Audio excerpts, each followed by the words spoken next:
Live from Tad Gormley Stadium, it is high school football here on CrescentCitySports.com. And we have the oldest rivalry in Louisiana to bring you on this Friday night in front of a huge crowd assembling at Tad Gormley Stadium here in City Park. Hi again, everybody. Lenny Van Gilder along with Terrence Jones to bring you all the action as tonight the Jesuit Blue Jays and the Holy Cross Tigers get together for the 98th time every year since 1922 these schools have met. Terrence, you've been a part of some great rivalries. You played in the Lutcher St. James rivalry in high school. College, you played in the Tulane LSU game. Something is special when rivals get together. No matter what the records and what the teams, you can really throw those things out. That's really not a cliche, is it? You're absolutely correct. I tell you, walking around on the campus, on the grounds of Ted Gormley today, you can see the pageantry. You can see the people from both sides just waiting for the ball to be kicked off. But also you saw the tradition that each team bestowed upon each other. You have alumni coming back.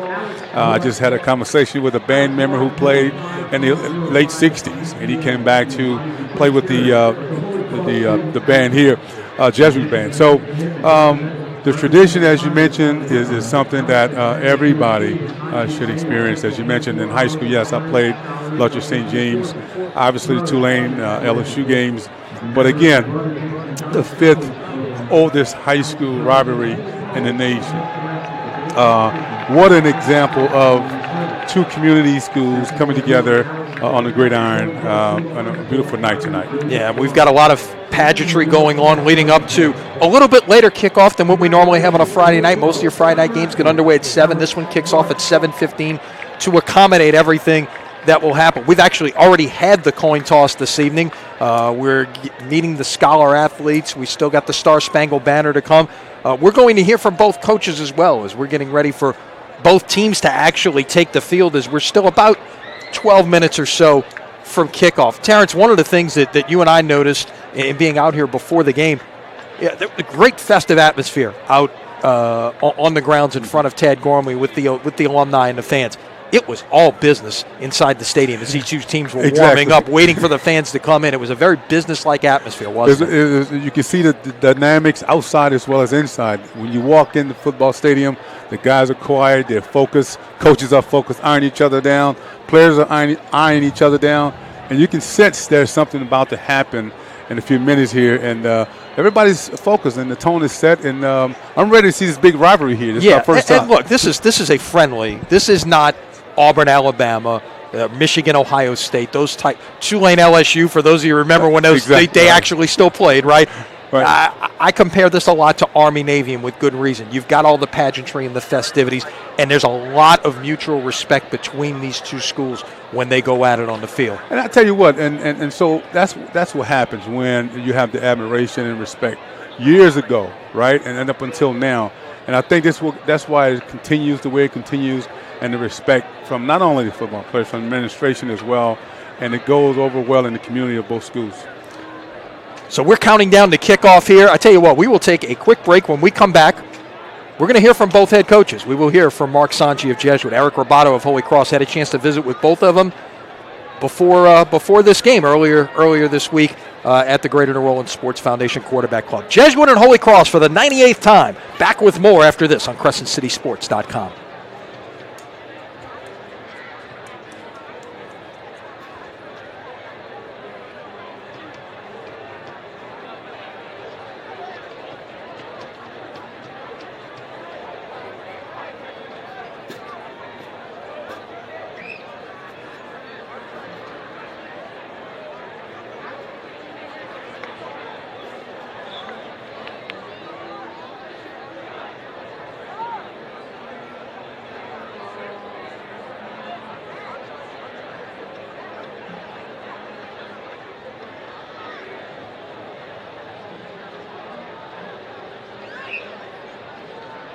Come back right at 10.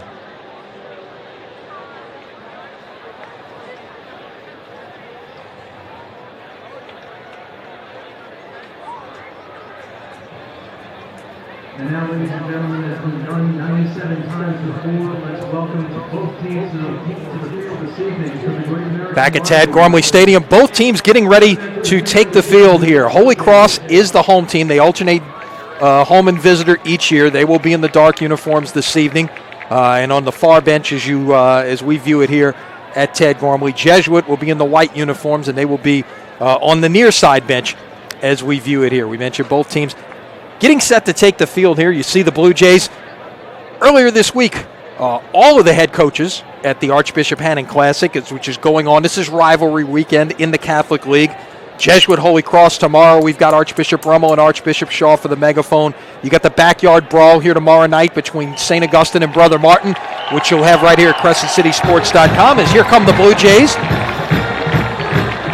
It's a great weekend, and all of those head coaches, along with the head coaches at De La Salle and Riverside who are playing tonight, all part of the Archbishop Hannon Classic, were at Rock and Bowl for the Greater New Orleans Sports Foundation Quarterback Club meeting on Tuesday.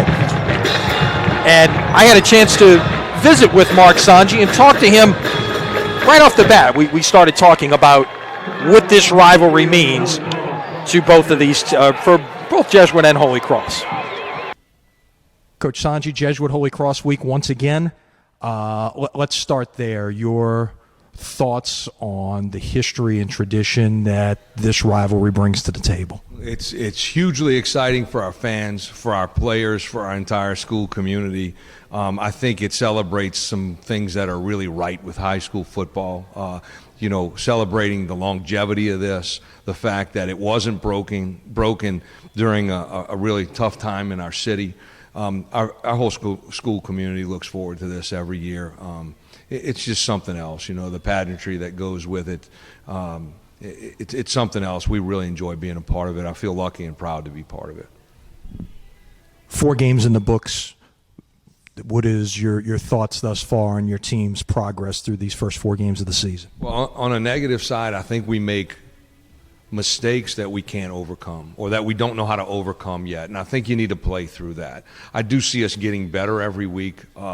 Can't ever question the effort of our kids. They come to work every day, same attitude, same great intensity, same being of playing with a physical nature, and we've got smart kids who just really play hard and who are eager to please and who want to win in a big way. I think we're just going to continue to get better. It's tough to get better in Catholic League play. You see so many different looks and some high-quality coaching and high-quality players. But I have noticed us getting better week in and week out. And if we just stay the course, I think we'll be fine. As you look ahead to Friday and Holy Cross, your keys to victory on this 98th occasion of Jesuit Holy Cross. Sure, and I keep harping on this mistakes, mantra, or certainly don't want that to be our mantra, but overcoming mistakes, no matter how often you practice that, it's just got to happen for you in ball games where you get through it and you say, oh, okay, that's how we overcome this. But I think we need to limit our mistakes and certainly capitalize on any that they make. Offensively, we've got to keep our defense off the field a little bit more, and we've got to continue to play pretty sound special teams. We've made a lot of big plays in the last couple of weeks on special teams. We've given up 1 or 2, but we've certainly made some real positive plays on special teams, and that'll be a key. Good luck Friday night. Thanks so much. Now at Tad Gormley Stadium, our invocation to be followed by our Star Spangled Banner. And strengthen them to play to the best of their ability. Instill in them charity and respect for one another. Reward them for their perseverance and determination. Give them the grace to offer greater glory to you through their practice of virtue and manly piety. And lead us all, we pray, to the rewards of your kingdom. Through our Lord Jesus Christ, your Son, who lives and reigns with you in the unity of the Holy Spirit, one God, forever and ever. Amen. In the name of the Father, and of the Son, and of the Holy Spirit. Tonight we recognize the alumnus of each school. whose distinguished military service to his country is a great source of pride for Holy Cross and Jesuit. As the colors are presented by the Jesuit High School MCJROTC color guard, and the American flag detail is moving into position. Joining them at midfield are our two honorees, Captain Ronald Drez of Jesuit and Colonel Frank Willie of Holy Cross. Retired Marine Corps veteran Captain Ronald Drez graduated from Jesuit in 1958. Captain Drez served honorably in combat in the Vietnam War as the commanding officer of Company H of the 2nd Battalion, 5th Marines, the most highly decorated battalion in the Marine Corps. His exemplary service earned him 2 Bronze Stars, the Vietnamese Cross of Gallantry with Silver Star for heroism in combat, and the Presidential Unit Citation. At Jesuit, Captain Drez was a 3-year member of the track team as a hurdler, and also was a member of the sodality. Following Jesuit, he attended Tulane, where he received his business degree in 1962 and a master's degree in history in 1985. As a member of Tulane's NROTC program, Captain Drez was a member of Tulane's 3-time national championship rifle team. He entered the Marines as a commissioned officer in 1962. Today, Captain Drez is a noted author, historian, and lecturer.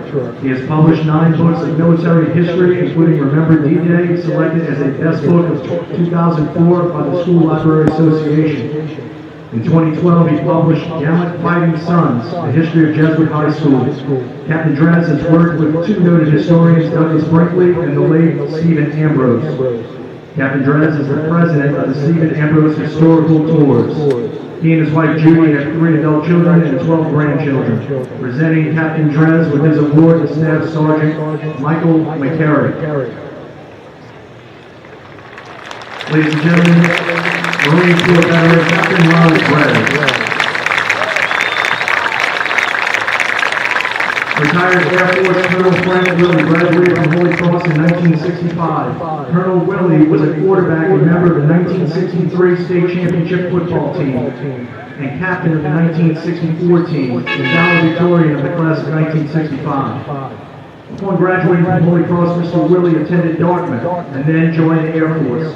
He flew 202 combat missions as a forward air controller in Vietnam and served in a variety of flying and staff positions, including fighter assignments in the F-16.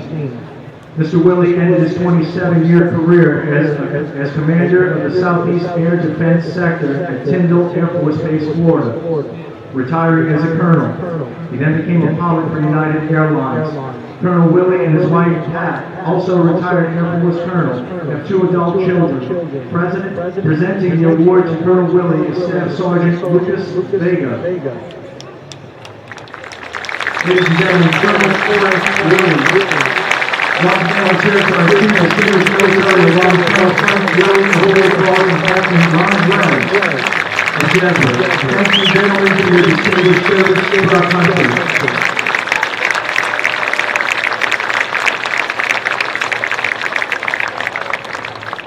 And now for the play of our national anthem, to be performed tonight by the Holy Cross Marching Band under the direction of Mr. Michael Urbachevsky.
Star-Spangled Banner from Tad Gormley Stadium as we count down the kickoff between Jesuit and Holy Cross. We heard from Mark Sanji.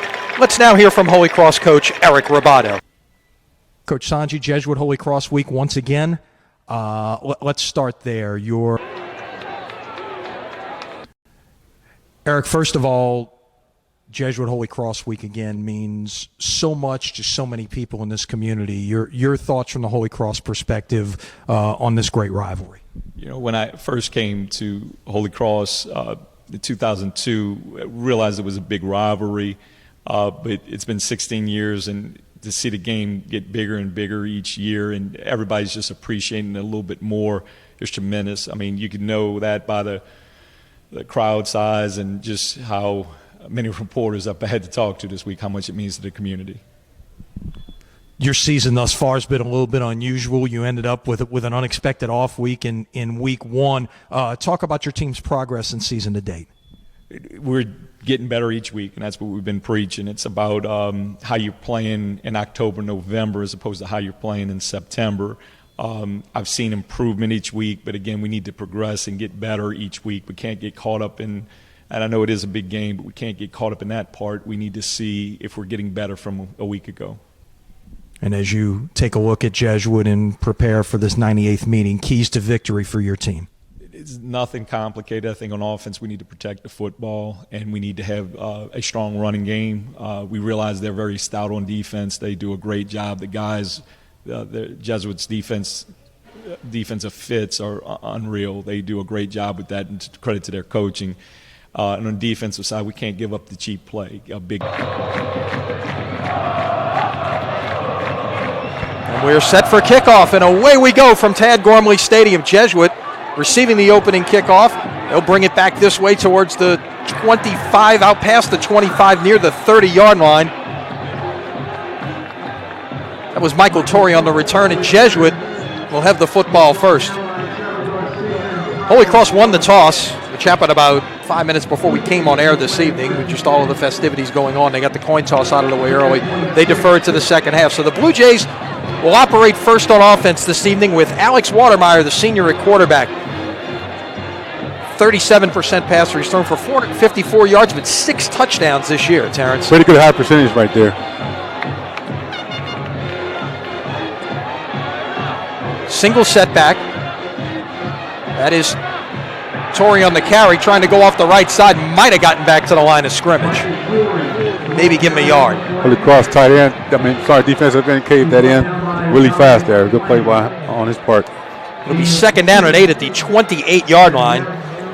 Just underway in this 98th meeting between Jesuit and Holy Cross. Huge crowd on hand, and they are still coming in at Tad Gormley. There will probably be 15,000 or more inside the Horseshoe in City Park when this one is all said and done.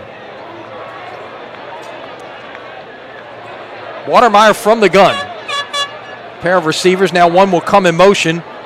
He'll look to throw, and it is incomplete. That was really blown up from the start, and give a lot of credit to that Holy Cross defensive pressure right there, Terrence. Well, they tried to fake a jet sweep there by the slot receiver, and Holy Cross defense played that really, really well. Number 99, Dominic Lamb, who's got a couple of sacks on the season along with 9 tackles, really got in with some pressure and disrupted the timing of that play. So now Jesuit will play, third and long here to get things started. 3rd and 8 at the 28.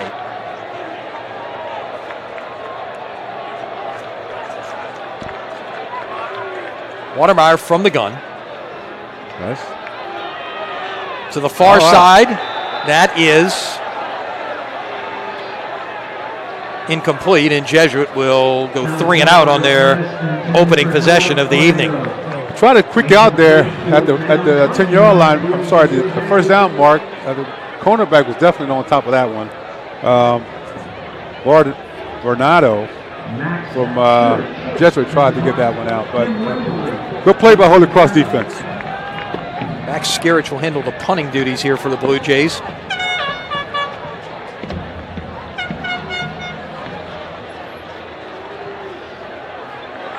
Good kick, driving back over the Holy Cross return man's head. He'll pick it up at about the 20-yard line.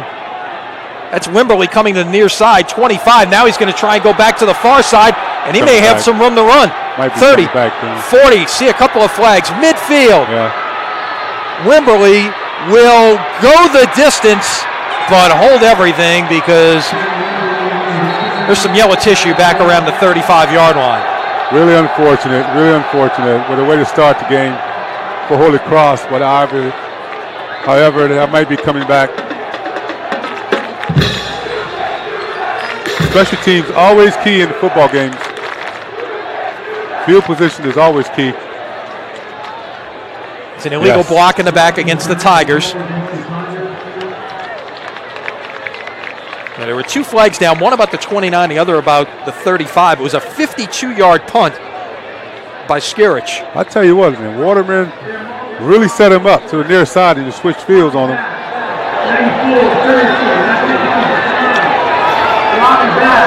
Sorry, Wimberly.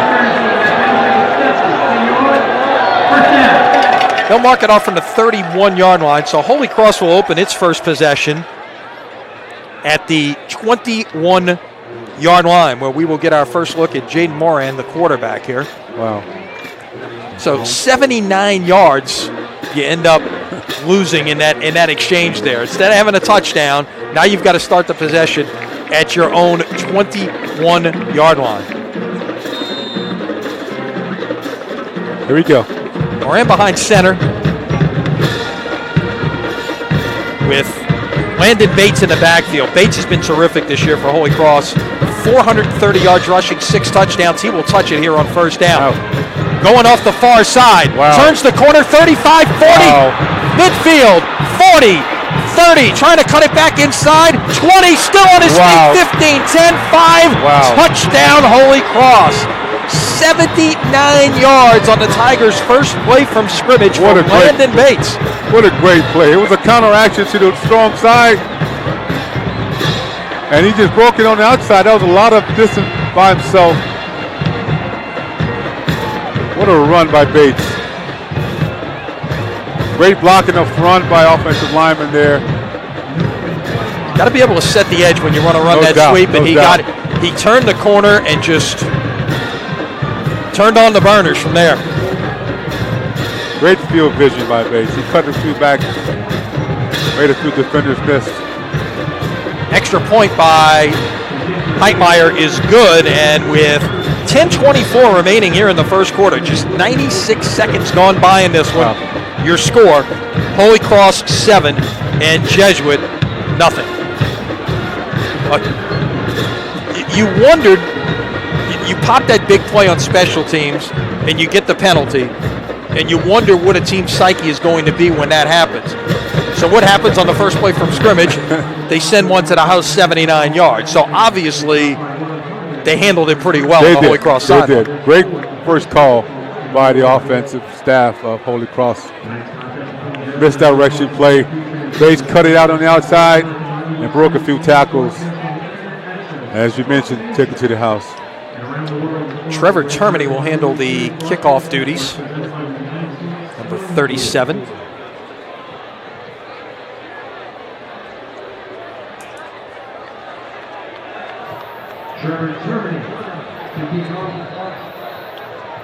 So we'll see how Jesuit responds as they get the football for the second time. Termini's kick to about the 12-yard line.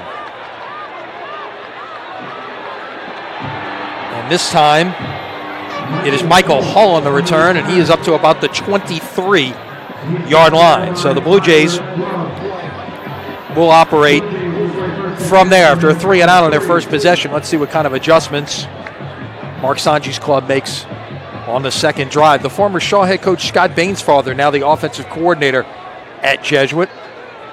And again, we'll see what the Blue Jays have in store. They'll officially spot this at the 24-yard line. Had a chance to visit Barnes found there early before the game, and they're pretty much ready for tonight's action. Single setback. Tight end in motion coming to this side. And that will be Torrey on the run. Will get about 1.5 yards. Officially 1 on the play. Another counter action there played by Jesuit on offense. Pretty safe run up the middle. See a couple of different wide receivers here. In fact, they'll spread things out a little bit here on 2nd down and 9. They'll operate with 4 wide receivers and a single setback with Watermeyer in the gun. And Torrey is the sidecar. Takes a shot. It's intercepted. Wow. Oh, wow. Going down the far sideline and in for the touchdown. I tell you what. That was Drew Stevens. Stevens, the junior, who has a touchdown coming into this game on defense, just got another one right there. But you're talking about a ball hawk. He was right on the money with that one. But I tell you, the Waterman threw a really nice football to the receiver. He should have caught that ball. It'll go officially as a 42-yard return.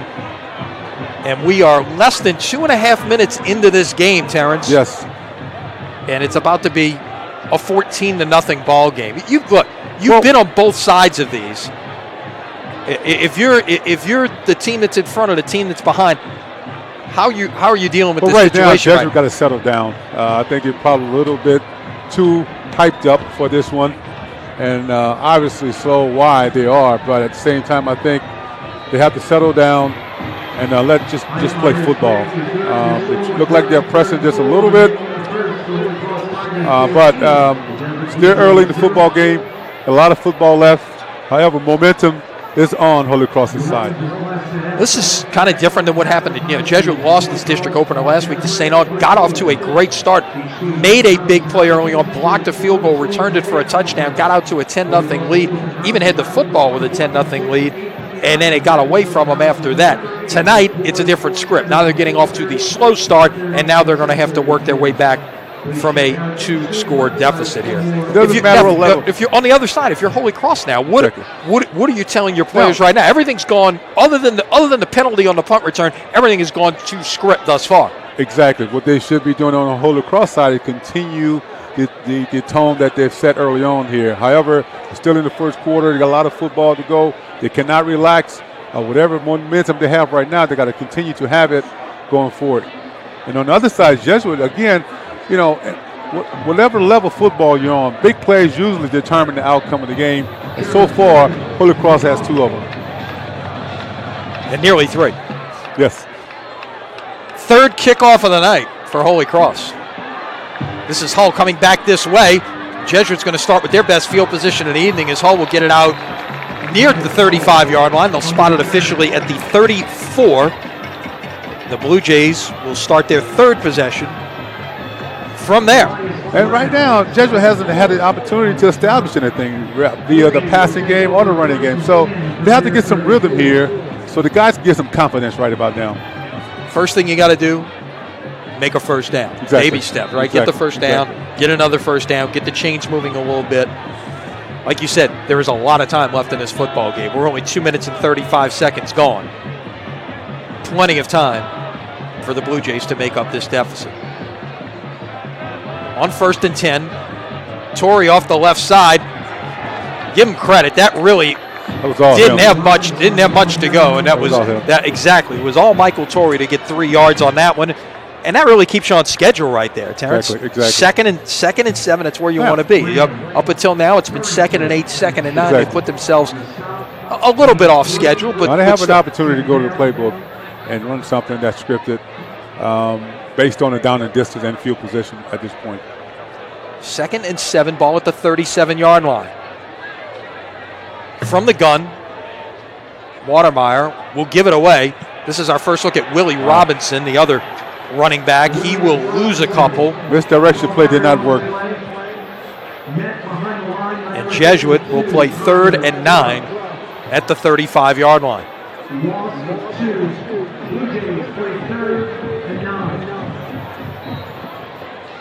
And I would imagine Holy Cross feeling the way they feel, and they may put their ears back and come at it. But it appears they're will play safe and play zone here.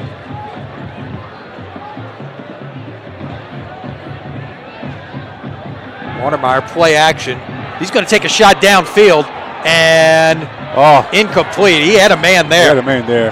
Back behind the cornerback for Holy Cross. Who was that? It was number 18, Colin Miller. Colin Miller, yeah. Yeah, so they went with 4 wide receivers there on 3rd and long, and Miller. Well, why If he'd not? have kept going there, might have had a chance. Well, but he why got not take a behind. shot there? No. Right, you need a spark right about now. Right. So I think that was a good call right there. So on 4th and 9, Blue Jays will punt it away here.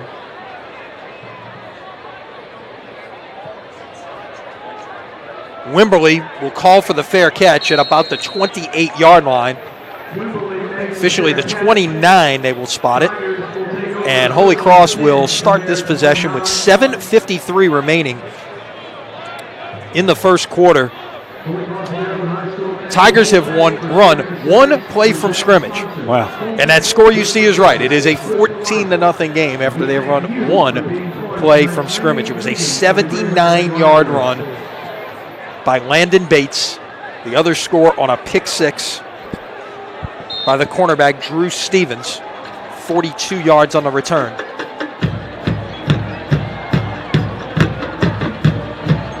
On the 29. Wow. And room to run. And finally brought down at about the 48-yard line. That was Wimberly lined up in the backfield that time. As a quarterback, he faked the handoff to the running back. He kept it himself. Yeah, and now we'll get Moran back in the game. So they went wildcat with Wimberly that time, and he picked up 18 on first down. Holy Cross has given Jesuit some different looks on offense. And I Now, was a believer. two different looks on 2 plays thus far. Exactly, Now we'll get 2 another plays, different look exactly. on the 3rd play from scrimmage. Great handoff. Give it away. there. This is Bates. And he is out near the sticks. Let's check the spot. It's going to be very close to the first down. Right foot spot, first down.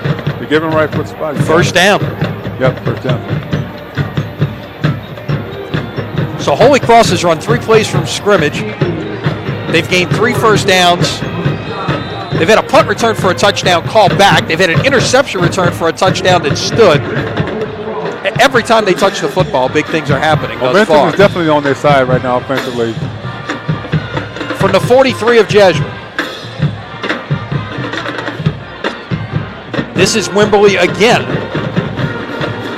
And they will stop it this time. That is Hall on the tackle on the near side at about the 38-yard line, a gain of 5. Well, I like what Holy Cross is doing on offense. They're giving Jesuit something to think about in terms of personnel, and I think it's proven dividends for Holy Cross at this point. Let's officially call that the 39-yard line, where it'll be 2nd and 6. And this tells you everything you need to know thus far, Terrence. This is the first time Holy Cross has run a 2nd down play the entire evening. Wow. Moran is back underneath, or in shotgun, I'm sorry. And he'll fake it and keep it to the near side, out near the first down marker. Hall with some help from Wyatt Candies on the stop that time. Let's see where they spot it. I think they're going to mark it just short. They will put it down, about 2 feet short of the first down. So giving 5. It'll be 3rd and 1 at the 34-yard line. About 6.5 minutes to go here in the first quarter. Of course, we're still in September, Terrence, so you still play the rules that the National Federation puts out there, and we get the hydration break at the 6-minute mark. So we'll be anticipating that. Bunched up in the middle there. 3rd and 1. Off tackle again to. That's a first down. That was Kelvin Hulbert on the carry. First time he's touched the football this evening. The backup running back. He got 5. Right now, looking at the body language of both teams, obviously Holy Cross's body language is very, very much in the positive side as opposed to Jesuit. And rightfully so. They're up right now with big plays in the football game. But again, we're still early and things can happen. And at the 6-minute mark here, we will get the hydration break. We're going to take it with them because we got to hydrate after that first 6 minutes. Fast-paced action. Your score, Holy Cross 14, Jesuit nothing. Back with more here on CrescentCitySports.com.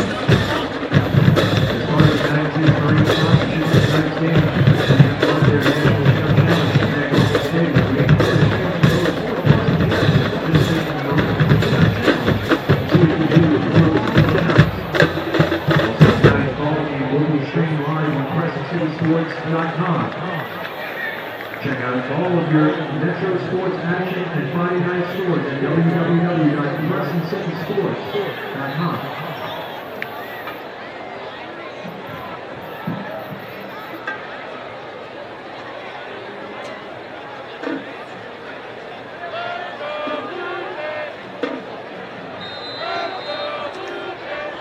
First quarter of tonight's game brought to you by Hancock and Whitney Bank. A bank that was ranked among the tops in the nation for business banking. Hancock and Whitney Bank has you covered with nearly 200 locations across the Gulf South, so stop by today. Learn more at HancockWhitney.com. This is Hulbert getting, appears to be another first down as Holy Cross is once again in the red zone. I shouldn't say once again, it's actually the first time they're in the red zone. They've passed through it very quickly up until now, Terrence, yeah. And I tell you, that running back, Talking about that was Hulbert right there. Who's the backup to Landon Bates? Hulbert is rushed for 165 yards and a touchdown coming into this one. He's a determined runner, and it showed on that play. Still in the game right now, and he will get it again. Tackle. Makes that first man miss, Terrence. And that you played with a lot of running backs in your day, and that running back, you played running back for a while in your day. Exactly. I remember those days. Well, field vision on the football field is critical, and if you got good peripheral vision, you can be a great runner on any level. And obviously, that running back Holy Cross, he does have it.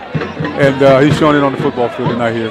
He's just a sophomore, by the way, Hulbert. Bates, the senior, is back in the game right now. So this is a terrific 1-2 punch. Bates with the football. Short of the first down. Nice job by the Blue Jay defense right there. Bunch of men meeting up with Bates. Gain of about a yard. They'll officially call it a gain of 2. And it's 3rd and 3 at the 10-yard line. And I would say this is as big a play in this game as there's been thus far for Jesuit. You really need to get a stop right here and try to turn that momentum around. Exactly.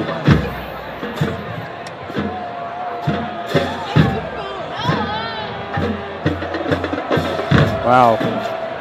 Bates is in. Line to get is the 7. Is in. Wimberly will keep it, and this time the Jesuit defense all over it. First hit by Mark Doherty, second leading tackler on this team with 42 stops, 21 of them solo, and he got him for a loss right there. It'll be a loss of about a yard and a half, and it's 4th and 5 at the 12-yard line. Well, he definitely came to the center that time and stuffed that run. Now it looks like Holy Cross will send their field goal unit on. Okay, now, great stop by Holy Jesuit's defense. And that's a small winnable momentum shift. No doubt. So hopefully. No doubt. 29. Wait, we got a flag here. Let's see what this is. False start. Let's see what the call is. Legal procedure. Holy Cross walking back 5 yards. So it'll be 4th down and 10. This will extend this attempt. Now, will they go for it again? Let's see. It's going to be a 34-yard try now for Heitmeyer. Then they're going to put it down at the 25. It's going to be a 35-yard try, I believe.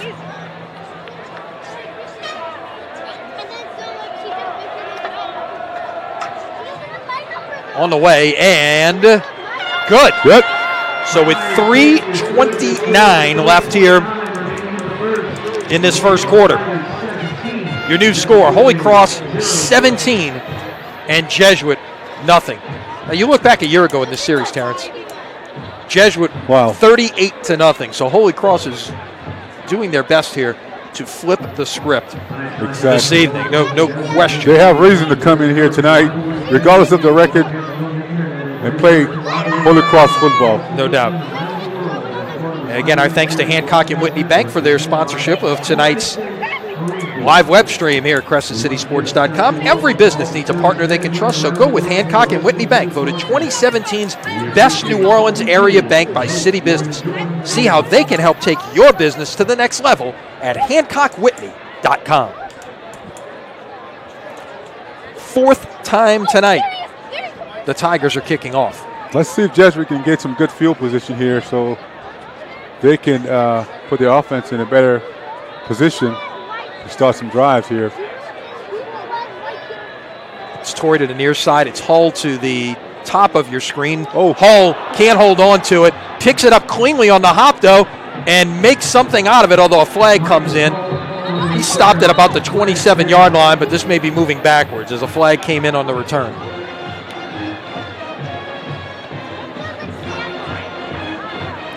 Holden. Jesuit will march in the wrong direction here to start this drive. We'll see where they mark it off from. Of course, we mentioned earlier, Terrence, this is part of the Archbishop Hannon Classic. It's rivalry week in the Catholic League. This game tonight, tomorrow afternoon, you got Rummel and Shaw at Yenny. Tomorrow night here, you got the Backyard Brawl, Brother Martin, St. Aug. A game we'll have for you here as well at CrescentCitySports.com. And part of making that possible tonight is, of course, the support of the Hannon family and the sponsorship of Royal Honda. And Vernon Brinson, very generous support of this weekend's event to help offset a lot of these expenses for these schools this weekend, the stadium rentals, the officials, all the things that go into making this a big event. You've got costs associated with it, and they're helping take away some of those costs. So kudos to them. And yes, kudos to them because it takes a community to bring these type of games to the forefront on a regular basis. First down pass, first one we've seen tonight, it'll go incomplete. That was in the direction of Robert McMahon, number 15. He should have caught that football. Waterman put it right where it's supposed to be in the numbers. Yeah, it was a catchable ball by Alex. So Jesuit will play 2nd and 10 at the 11-yard line. 3:17 now remaining in the first quarter. Blue Jays still looking for that first down of the night. They'll come this way on the run. That is Torrey. Might have gotten about a yard.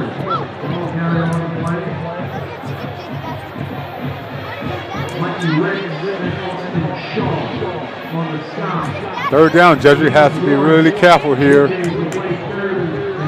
Holy Cross is really feeling themselves, and rightfully so.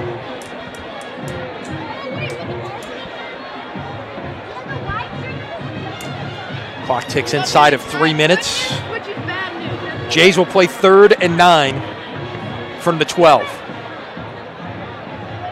Trip receivers at the top. One at the bottom. Watermeyer looking to the far side.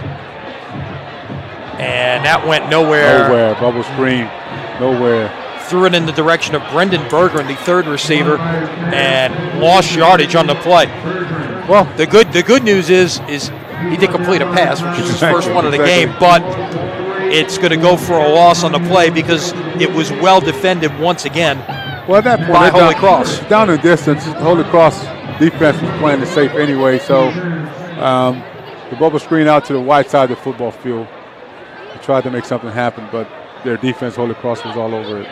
So we'll see the Jesuit punting unit for the 3rd time tonight. Wimberley's got his toes on the 50-yard line, so Holy Cross figures to get very good field position. And they're bringing the house. Just missed it. I don't know how they did. Wimberley will go down to a knee and field that one at about the 45, 46-yard line, and Holy Cross will start on Jesuit's side of the 50. If Rosanna would have laid out, Chase Rosanna would have laid out for Holy Cross, he probably would have blocked that. But I think he went. I think he almost went past it. He almost went past it. He was there. He got great penetration, but that's the new thing with these punt defenses, or the punt protection units. Now you spread out. You put those. Used to, in your day there was one personal protector back there. Now there's 3, which is much different in terms of scheming. This is coming to the near side. Wow. An opening. Wow. And a first down for Landon Bates, who is over 100 yards in the first quarter. Again. Bates has been outstanding thus far, Terrence. And it's all him outside. Once he get outside the tackles and the offensive line did their job, he definitely make it difficult for the defenders also to bring him down because he has such a strong lower body and great field vision for pay dirt. 117 yards on only 4 carries in the first quarter for Biggs. Wow, that's some good work for him. 79 of those came on that first play from scrimmage, that touchdown run. From the 19. Straight Once hand again, up it's on that Biggs. side. And they do a nice job of stretching it out. Great play. That was Cameron Helm on the stop. Really took him on one-on-one and then got some help from the rest of the Blue Jay defenders there. It'll go as a loss of 1 on the play. Great play by Jesuit defense. Strung it out. He tried to cut it back in, and the pursuit was there. Great play by Jesuit defense. Can't let it go by without mentioning Cameron, the son of one of our great supporters at CrescentCitySports.com, Joe Helm at Helm Paint and Decorating, a longtime supporter of high school sports in New Orleans, and we thank you for his support of Crescent City Sports. On second down the seam, complete, and near the goal line, it's going to be marked just short. Rhett Weidenbacher, the tight end, with his second catch of the year. Well, a converted defensive end who has moved to tight end, and I tell you what, they like his skill set there, and he showed you something right there. Holy Cross's running game set up that pass. They've been running the football really well, really good tonight, and the tight end faked the run up the middle, the tight end was down the seam, and the quarterback was on target. I don't think they're going to get this play off. In fact, they're not even going to try. They're going to head back towards the sidelines. 3-2-1, and that will be the end of the first quarter. That has been all navy blue and gold. Holy Cross with a dominating first 12 minutes of this game. Your score, Holy Cross 17, Jesuit nothing. Back with more in a minute here on CrescentCitySports.com.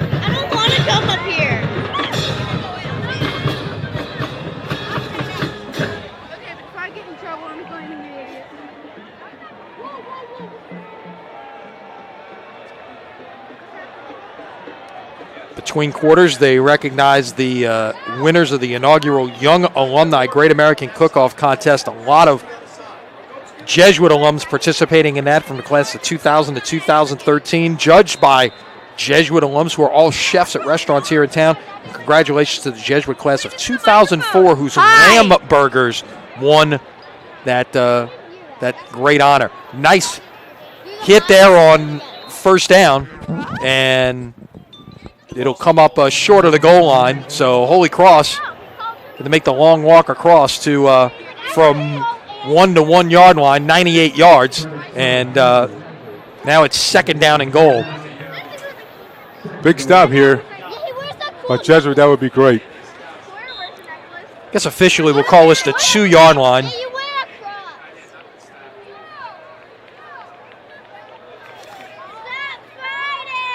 From the 2. Bates the single setback here. Play action. Play action. And wow. Touchdown. And that is tackle eligible. Yeah. Number 9. That was Mikey Ricks, number 84 or 94, the defensive lineman who lined up as a tight end. Again, the running game sets up the pass, and Holy Cross again worked it to perfection. Having Jesuit defense on their heels tonight so far. 48 seconds into the second quarter, Terrence, and this is about to be a 24-0 game. Even went to the trickeration there with the defensive lineman lined up at tight end. Yes, we are. Your children too. And it is good. So with 11-12 left here in the second quarter, your new score, Holy Cross 24 and Jesuit nothing. This portion of Crescent City Sports Prep Football is presented by Ye Old College Inn and Rock and Bowl. Catch 90 degrees west tomorrow night and the Iguanas next Saturday at Rock and Bowl. And every Tuesday, it's the Greater New Orleans Sports Foundation Quarterback Club luncheons at noon. That's at Rock and Bowl, Carrollton Avenue in New Orleans. By the way, Gail Benson, Tom Benson's wife, will be among the speakers this week at the Quarterback Club. JT Wonderful. Curtis will be there. Wonderful. It's you haven't been yet this year. It's an outstanding venue. Good food. It is a great place for some good fellowship and a lot of football talk for about an hour, as you can well imagine. So, Tell you what, you guys do a great job with that quarterback club. Those meetings, those bankers honoring the local high school guys, as well as bringing in professional and collegiate guys as well. And what a great honor to have Miss Benson there this time. this looks like it'll be a pooch kick coming from Termini. And Jesuit will call for the fair catch at about the 25-yard line. Let's wait and see the spot.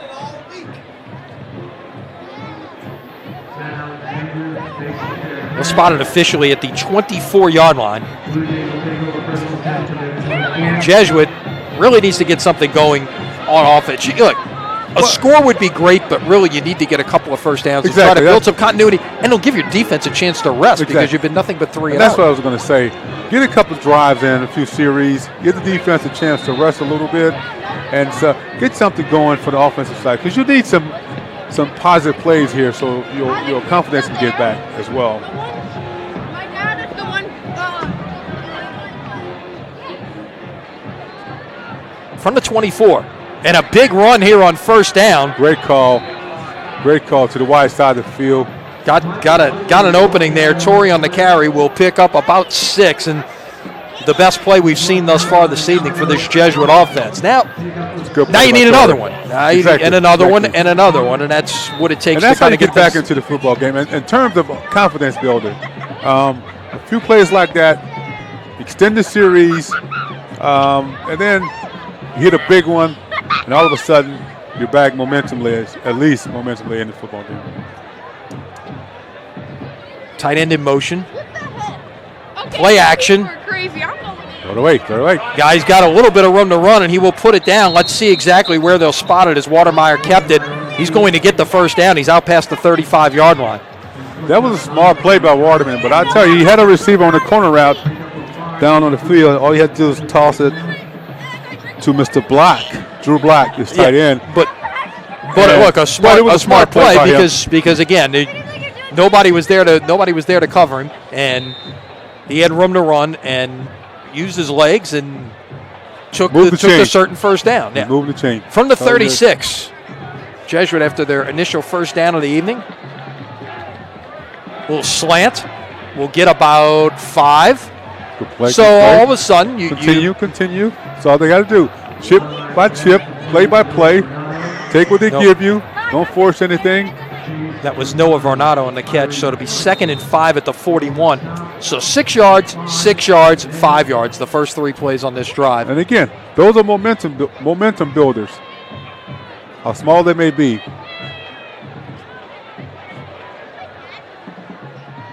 Good play. Coming back this way. Nice move by Torrey. Wow. And that's very Good play close to by the Torrey. first down, but I think it's going to be about a foot short. Underneath handoff there to Torrey. And I tell you, he's running real hard tonight. A couple of defenders in his way. He could have broken down to pay dirt. Spotted it right at the 45-yard line. Near side hash. 3rd down and 1 for the Jays, who will line up 3 tight ends. Torrey will line up alongside Watermeyer in the shotgun. Torrey will get it, and he's close. got it. He's got the first down, it appears. Right foot spot, he got it. Near sideline ref, yes, got it. First down. Needed about a yard, he got a yard and a half. First down. Man down, Holy Cross. I got an injured player. We'll get a Injured look player. at. Oh my God! Did it probably all look anything? And we'll see if we can find out a little bit more about who the injured player is. We'll take a quick break here while they attend to the player. Back with more again. Holy Cross. It's been all Tigers thus far. 24-0 over Jesuit here at CrescentCitySports.com.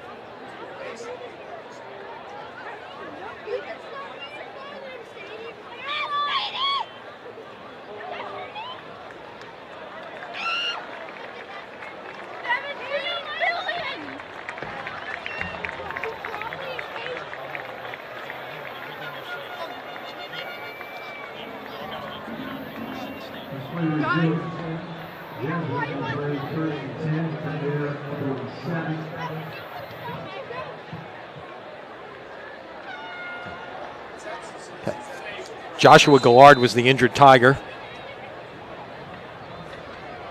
Keep an eye on his situation, see what his status is from the 47. And this is Robinson, who we've not seen a lot of this evening. It's been mostly Torrey at running back. Robinson will get 5 on first down. Looked like he's injured as well. And he is struggling to get to his feet there, yeah.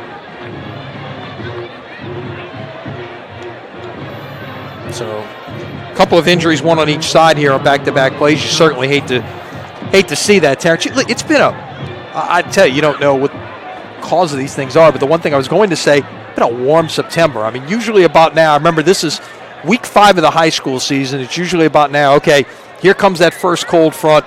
You know, we're going to actually get some football weather in here. It's felt nothing like football weather, has it? It's still pretty warm. Now, you know, from Louisiana, we're used to having games in this warmth, but usually about now you start to feel a little breeze in the air, and it is unusually warm right about now. But again, you know, these weather is a factor here in South Louisiana, and players normally are used to it. But however, you're right. Tonight, still stuffy a little bit. And we supposedly got a cool front that came through that was supposed to dry things out. I wouldn't know it. You're right. You're just joining us. Let's kind of recap what's happened thus far, Terrence. It's been all Tigers. First play from scrimmage, 79 yards for a touchdown by Landon Bates, and that was only after a punt return by Kim Wimberly was nullified, an 80-yard return. Then a 42-yard pick six by Drew Stevens made it 14-0. Another 3-and-out for Jesuit. Holy Cross drove all the way down to the 12-yard line. Ended up kicking a 35-yard field goal. That came off the foot of Nolan Heitmeyer to make it 17-0. And then on the last series, second play of the second quarter, it was the defensive lineman Mikey Ricks lining up as a tight end and catching a 2-yard touchdown pass to make this 24-0, which is where we stand. Jesuit with their best possession offensively this evening. And that is Torrey to about the 45-yard line. Jesuit's going to play on 3rd and 2. This has been mostly on the ground for the Blue Jays. Well, they're trying to establish themselves now. We've seen 6 runs, 1 pass on this drive. They got to establish one, either or. And I think right now, obviously, the run is working for them. And they're going to hit Holy Cross with one of these passes sooner or later.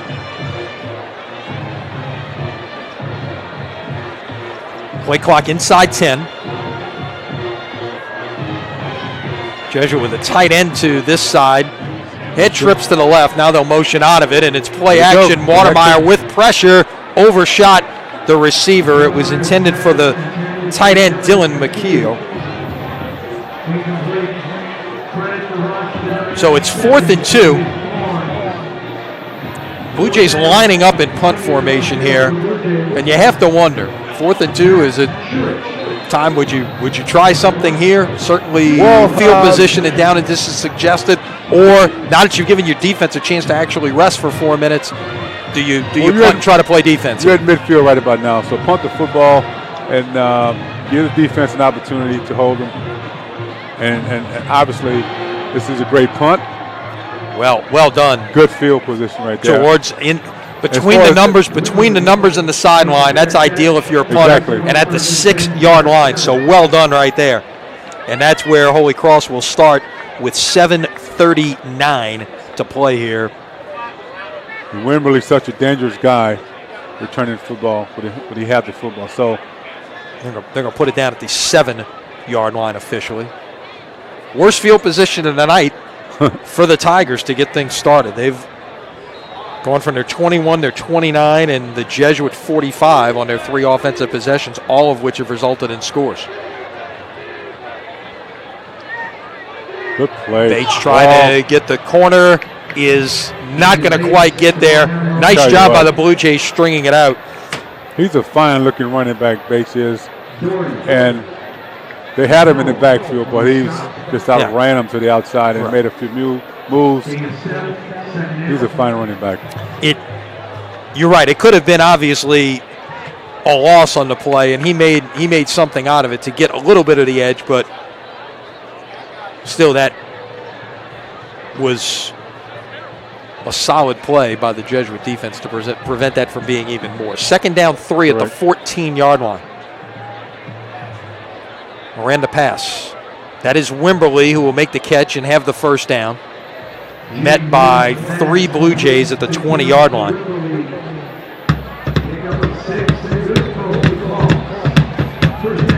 So Tigers first down and 10 at the 20-yard line as we close in on the 7-minute mark here in the second quarter.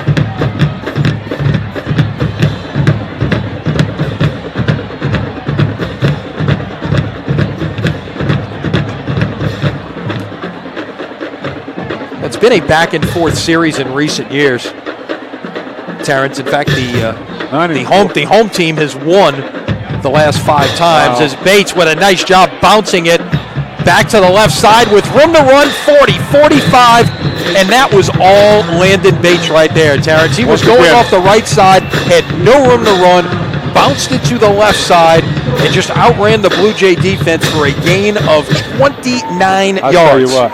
With a back like Bates, you have to definitely wrap him up when you have him in your grasp. Jesuit cannot arm tackle this guy. They have to bring him down because he's a talent. 152 yards rushing now for Bates by my count. Great field vision.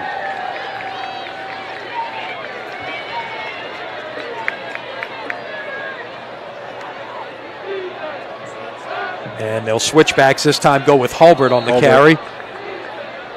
And you like what you've seen from him thus far. You know, he's gonna be the main guy come next year when Bates has graduated. But great 1-2 punch between those two guys. And Holy Cross is using them in a great scheme, forcing Jesuit defense to acknowledge the both of them, actually. It'll remain Hulbert in the backfield here on 2nd down and 7. Tigers have crossed the 50 now at the Jesuit 48-yard line. To the far side, the pass is caught. Great play on defense. First down. And it'll go in the direction of Tyler Kirkwood. Came in tonight, tied for the team lead with Wimberly with 5 receptions each. Kerrigan on the tackle for Jesuit. It'll move the sticks, put the ball at the 40-yard line.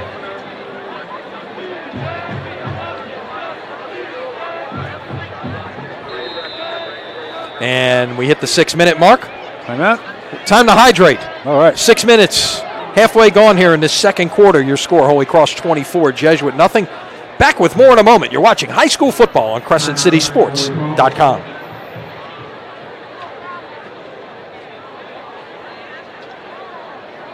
Holy Cross and Jesuit High School thanks Home Bank for serving as tonight's presenting sponsor. Home Bank, good for business, good for life. And we thank you for being part of tonight's 98th meeting of the Great American Rivalry. New Orleans is blessed to have so many excellent Catholic high schools as Holy Cross and Jesuit are two. Each school's open house is an opportunity to explore the school's many offerings. Holy Cross open house is October 24th from 6 to 8 p.m. Jesuit's open house is November 8th with group tours scheduled from 4:30, 5:30, and 6:30 p.m. Check each school's website for more details. This portion of high school football on CrescentCitySports.com brought to you by our friends at the Old College Inn and Rock and Bowl. College Inn, a true New Orleans farm-to-table restaurant, open Tuesday through Saturday for dinner. You can check them out tomorrow night, in fact. And the home of the New Orleans Prep Sports Hall of Fame. Moran's going to take a deep shot, and it is caught. Wow. At the 1-yard line, and once again, that was Kirkwood. Coming out of the timeout, they go up top, and on that skinny post pattern, Kirkwood had one-on-one and reeled it in at the 1-yard line. Let's see what's going on here. We got a penalty perhaps now. I was waiting to see what's... Oh, roughing the passer is the call on Jesuit, so tack on another foot or so, I guess. It's going caught to Jesuit in that four deep. Seam route always effective. And he was on the money with that one. Well, so they'll put it at the 1 yard line. Okay, will not be. Leave it there. 1st and goal. Last time down here, we saw Holy Cross throw it to a defensive lineman lined up at tight end. Let's see what happens now.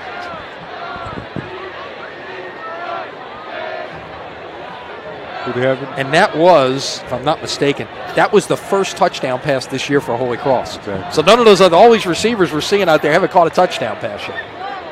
Wimberly in the gun. This is Wimberly.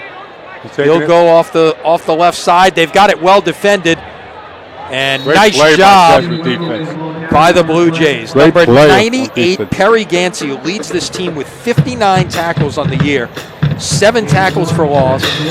Has a touchdown to his credit, in fact. He has definitely been one of the leaders of this Blue Jay defense. And 34 solo tackles. So he's been all over the football field for Jesuit defense. Fine looking young player right there. 2nd down, goal to go at the 3.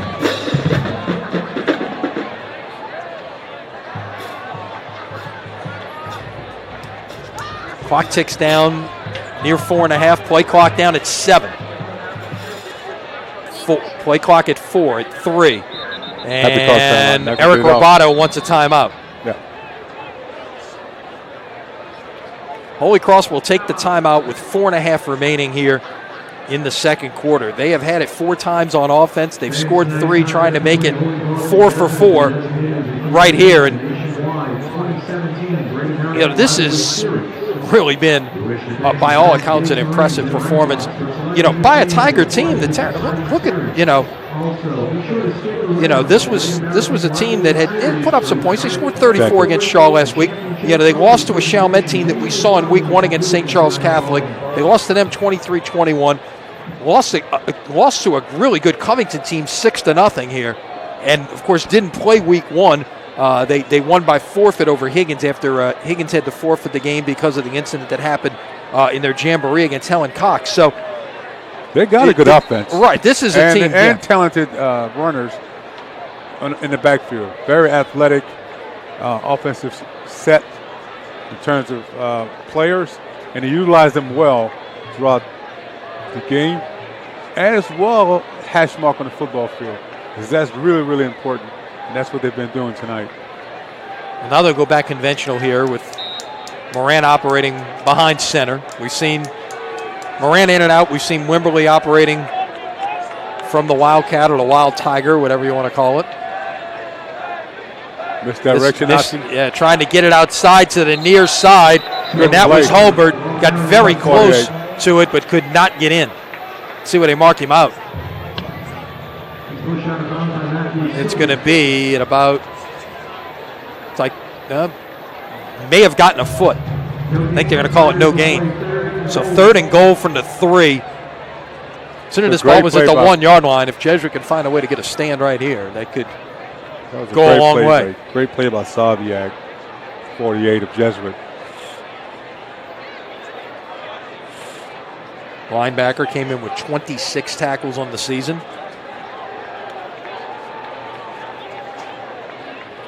There's another look at Ricks lined up in the backfield. This time it's trying to get to the edge. Did he get there? And did he hang on to the ball? Touchdown. Pylon is down. Hulbert with the score. The ball came out at the end of the play, and you had to wonder, did the ball... Now, we don't have... we have instant replay for you here at CrescentCitySports.com. The officials can't review anything, and they're going to call it a score. But did the ball come out? As we take a look, as he reaches out, it appears he got it. He got it to the pylon. 2 years ago in this game, Terrence, I'll finish telling the story in a minute here. Right about in that same spot as the kick is good, and it is now 31-0. Holy Cross with 4:15 left here in the quarter. Holy Cross goes 93 yards in 9 plays. Took up 3 minutes in 24 seconds. Getting back to the story, 2 years ago, one of the best games that I've ever seen in New Orleans high school football when these two teams got together. Holy Cross won the game 28-21 in double overtime. To end the first overtime, Holy Cross had a fourth down play, and their quarterback, Chandler Fields, rolled out, threw the ball into the back corner of the end zone, and it was a toe tap situation. Nobody knew whether he caught it or not, and the replay showed, sure enough, that somehow he got his feet in, and it was indeed the touchdown, and Holy Cross tied it to force the second overtime and ended up winning the game in double overtime, 28-21. Wow. But same type of thing, just a different pylon there, if you will. It was this was going towards the front of the end zone. That was in the back of the end zone. Here comes another pooch kick. See what the Blue Jays do with this one from about the 28-yard line, trying to come back to this side. They will get it to about the 36-yard line, and that will be Jesuit's best opening field position of the evening. Well, again, they had a pretty good series, a couple of good series last time they had the football. So continue to do that. Continue to do that. 4 minutes left before the half. You need some confidence builders, and I think at this point, those first downs, move the chains, it's going to help them. And you'd like to find a way to get something on the board going into the locker room as well. So 4:10 to play here in the half. Blue Jays get a little aggressive here on offense. Will operate with 3 wide and out of the shotgun. Watermeyer coming back this way. It's caught. Good play. Out of bounds. Good play. Good execution by Watermeyer. And Bernardo on the catch at the 48-yard line, 1st and 10. Great out pattern by receiver. So from the 48,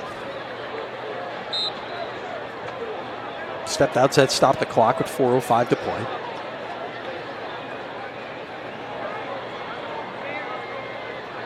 Ooh! Torrey tried to hurdle, and he was met by Tyler Grubbs, the leading tackler on this Holy Cross team. Came in with 32 tackles in 3 games, 1.5 sacks, an interception, a fumble recovery. He's been all over the field this year for the Tigers, and he stepped up big time right there. He really grubbed him up. And another look. You see the hit there by Grubbs. 2nd down, 8 coming up for the Blue Jays at the 50. Put a cross on the blitz. Get away with it. Throw it away. Watermeyer. He's got a man downfield. Can he connect? It is caught. What a play. Good catch. Vornado on the catch, and it's going to be 1st and goal Jesuit. Great play by Watermeyer. Great sense there. Pocket. Rolled out when the pressure was coming.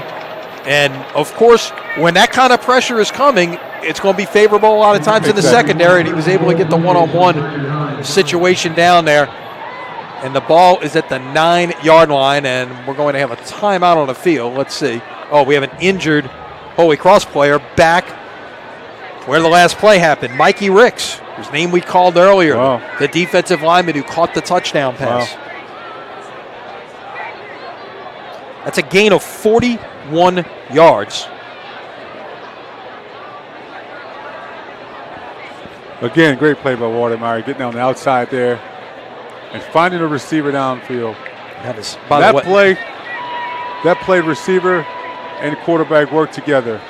But it's going to take some of that the rest of this game to make some plays if something ain't there.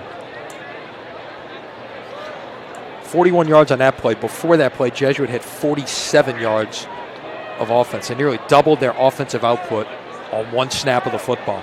At the 9, 1st and goal, best opportunity of the night thus far for the Jays is close in on 3 minutes towards halftime. They'll run to the near side with Torrey. Not much room to run, though. Well defended out there. David Barnes, one of the starting defensive ends on the stop. And we've got another Jesuit player down here. Wow. It's like one of the linemen who is down on the play. We'll see if we can identify a number. That is the right guard, Patrick Morez. They'll attend to there. A lot more football this weekend. By the way, watching us here at CrescentCitySports.com, go check out the All-State Sugar Bowl scoreboard. All the games, all the scores you want, and no better place to get them than right here at CrescentCitySports.com. 2 great games tomorrow when it comes to rivalries. You got the megaphone game at Joe Yenny, Archbishop Rummel, Archbishop Shaw, Ken Trahan, and Easton Roth will have that one on WGSO tomorrow at 2 o'clock. And Ken will zip over there as soon as this one's over, right back here where we are for the backyard brawl between Brother Martin and St. Aug tomorrow night at 7 here at Tad Gormley. And you can watch that one here at CrescentCitySports.com, or if you're out about town, you can listen to it on WGSO as well. But that, you talk about great finishes last year. St. Aug popped a punt return, 90 yards, basically to end the game. Wow. Yeah, on the last play, it was a terrific football game, and those type of outcomes make these rivalry games so interesting in every year.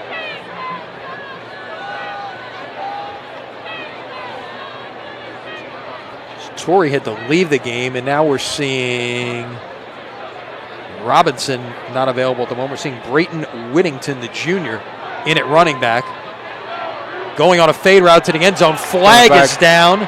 Multiple flags are down. Defensive holding. Yeah, defensive pass interference is going to be the call. It looks like Rosano was the target of the flag there as they tried to run the fade route in the direction of Drew Black, the tight end who they had lined up wide that time. And so they will mark this one off. It's a half the distance penalty. That doesn't go all the way to the 2-yard line as you would in college. It'll go half the distance to the goal line. Right. So it'll be, and I believe it may not even be an automatic. Yeah, it's not an automatic first down. It's not. High school rules, there are a lot of things, especially when it comes to penalty enforcement, they're a lot different than what you see in college and pro. And this is one of them. It's not an automatic first down. And the reason it's been explained to me is the way high school rules are set up is it's designed for the ease of enforcement. Because while we see 7 officials out here tonight, there are a lot of times you've got high school games that are being worked by 4- and 5-man crews, and you've got to make things a little bit easier. Here comes the run on the near side. In for the touchdown is Torrey, and the Blue Jays are on the scoreboard with 2:58 to go here in the second quarter. Torrey on the 4-yard touchdown run with 2:58 to play here in the second quarter. Gets Jesuit on the board. It's a 31-6 football game with the point after to come. Now, again, running game, passing. Jesuit used a combination of both on this last couple of series, and it proved dividend for them. Now, extra point is so important here. This will be Skurich again. And the kick is good. Makes your score Holy Cross 31 and Jesuit 7. So your Mark Sanji and company, that is exactly what the doctor ordered right there. It's been a tough first 20 minutes of this football game, but you put together a very efficient but very quick scoring drive. Took just 1 minute and 17 seconds off the clock, and now it is a 31-7 Holy Cross lead. And they can take these past couple series and this score, again, use it to their favor because it's something happening now on their side of the football. Now Holy Cross has to contend with the various plays they used on the last couple series, various formations, and it's proved dividends for them. So Blue Jays set to kick off for the first time tonight. Jesuit received the opening kickoff. 2 Tigers deep at about the 9-yard line.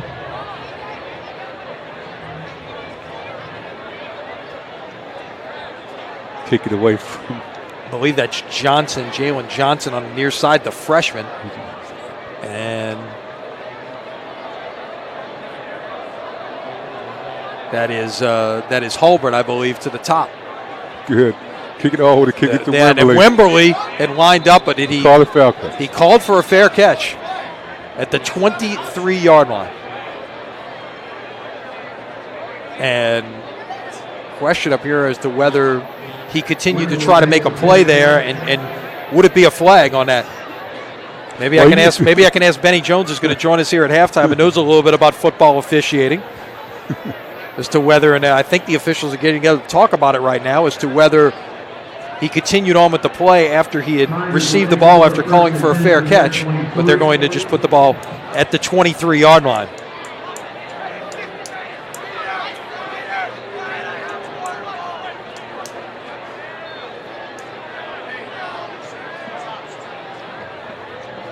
So Holy Cross has scored every time they've touched the football this evening, now at the 23, and up the gut that time. That's Landon Bates, who has been really the star of this show this evening. Exactly. 5 yards on the carry, up over 150 yards rushing tonight. I would imagine right about this point, Holy Cross is just going to use clock, not try to do anything drastic, and use the clock to their advantage. And on the opposite side, Jesuit should come with the house. Defense should make a play here. If you can Get a fumble. Yeah, if you can find a way to steal a possession before halftime. Jesuit has all 3 timeouts remaining, but first thing you need to do is, again, you got to get that stop.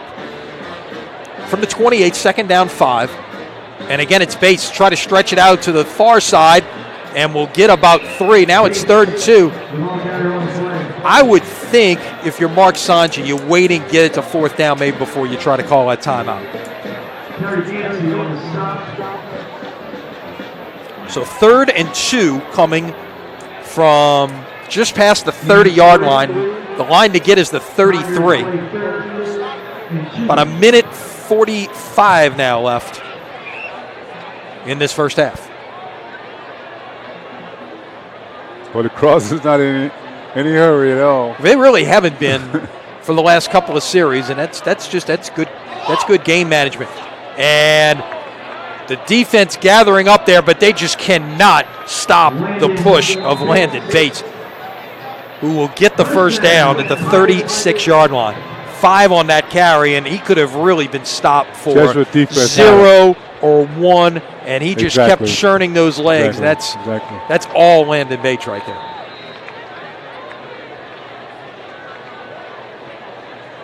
And again, they're really not in a hurry here. It's smart football.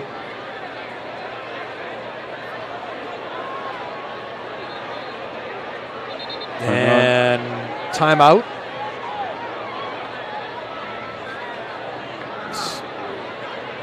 It will be. Didn't get a signal as to which way it was called. I believe it might have been Holy Cross, though, using their last timeout, but they didn't get a direction on which way it was going. 1:07 is all that is left here in a first half that has been all Tigers. 4 possessions, 4 scores, and throw in a pick six. Pick six. Well, the pick six, as well as the big punt, return for a punt.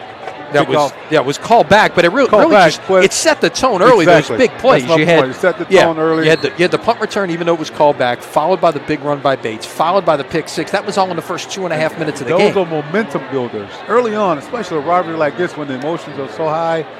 Those type of plays pays dividends for the teams that take advantage of it. You look at the history of this series. This is not, at least recently, this is not a position that Holy Cross has been in very often. Their 2 wins in the last 9 years were both on the last play of the game. Wow. Whoa. Back to pass and getting away from the pressure and now finally throwing it away is Moran. But he had a free man in there, basically unabated. Give Moran credit for avoiding the sack right there. Sure did. That 2015 game we mentioned, double overtime, 28-21. The 2013 game, 16-13, was on a last-second field goal. Okay, now you go back to the previous win before that was 2007, 20-9, which at least was a 2-score game. So this is not a position that Holy Cross has been in very often in this series, at least in recent years. And they came in, I guess, with a plan, and it worked obviously after those big plays. Wimberly on the end around. Flag is down. He lost a yard on a play. Let's see what the flag's about. Would figure to be in the neighborhood of holding, but let's wait for the official indication. Great play by Jesuit defense. Staying home. Recognize it, and indeed it is holding.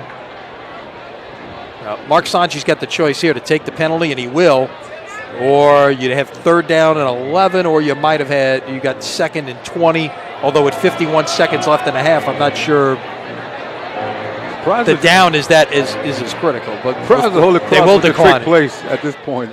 They will decline it. Jesuit coaches in front of us were having that very discussion with the sideline as to whether to take it or not. And indeed, they decide to decline the penalty, so it will go and Jesuit will call its first time up with 51 seconds remaining in the half. So, clock is running. Boy, they got 51. It's having some kind of issue up there, but anyhow, it does have 51 seconds on it. Let's look ahead here to halftime, Terrence. Both these teams go in the locker room. Put yourself in the shoes of both head coaches. What are you saying at halftime? On the Jesuit side of football, I will tell them, look, let's go back out. We started out in the back end of our of the game, a couple of big plays here and there. Let's go back out 0-0 and run and play Jesuit football. Now we got to be aggressive early on to set the tone. And on the other side, Holy Cross, well, they're telling their guys, let's continue to pour it on. The game is still, we got another half. Let's continue to pour it on. Play it like it's 0-0. Exactly. So really both teams need to come out and play it like it's 0-0. And there should be no relaxation on anybody's part. And I think the coaches are experienced enough to get that message across to their players. Again, look at Bates bouncing it outside and nowhere to go, and he is going to get the first down. Wow. A terrific play by Bates. Again, was running to the right side and had nowhere to go and just bounced right off, I think one of his own linemen, in fact, and took it the other way and turns no gain into a gain of 11. I tell you, again, another display of field vision by Bates, and he is showing all his weaponry tonight. Now it appears, let's see if Holy Cross will take any kind of shot here or just run the ball one more time. They've got to run another play here. Play clock at 5, 4, at 3. They will just get the snap away, and it is once again Bates to midfield, and he'll get wrapped up there, and that will be the final play of this first half. 2-1, and that will do it here for the first 24 minutes of football from Tad Gormley Stadium, this 98th edition of Louisiana's oldest high school football rivalry. And it has been all Holy Cross thus far. Your halftime score, Holy Cross 31, Jesuit 7. Back with our halftime. After this, you're watching high school football on CrescentCitySports.com.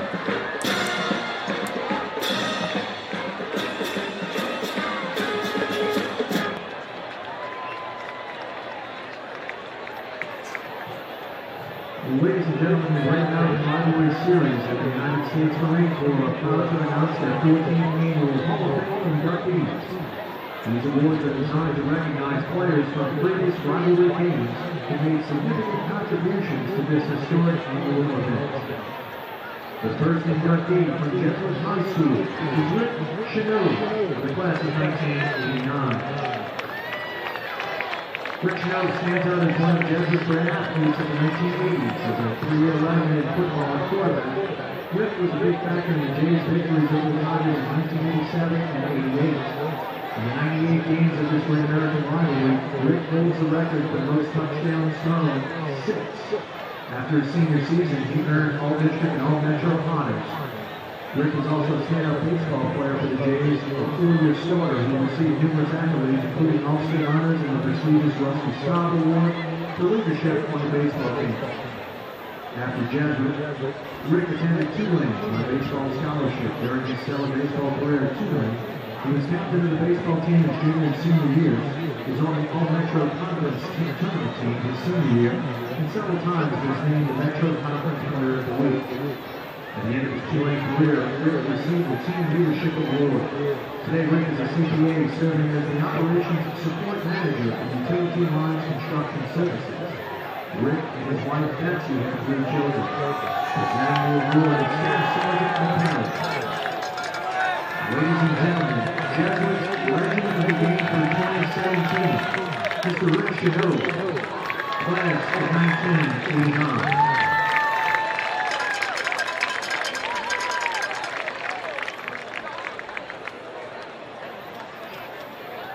And from Holy Cross, Kenny Rattman, class of 1968. Kenny Rattman earned 13 varsity letters in his high school career. He was a 4-year letterman in baseball, a 3-year letterman in football, basketball, and track. He was named All-State in 1967, and All-District in 1966 and 67, the year his county football team was the state runner-up.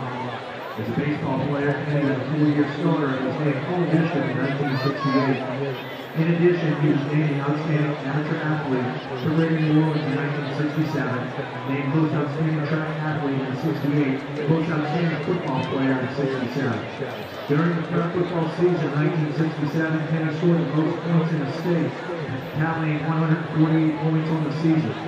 He set a school record in 1966 with 11 interceptions, a record that remains today, and never lost to a Catholic League team in his years of playing football.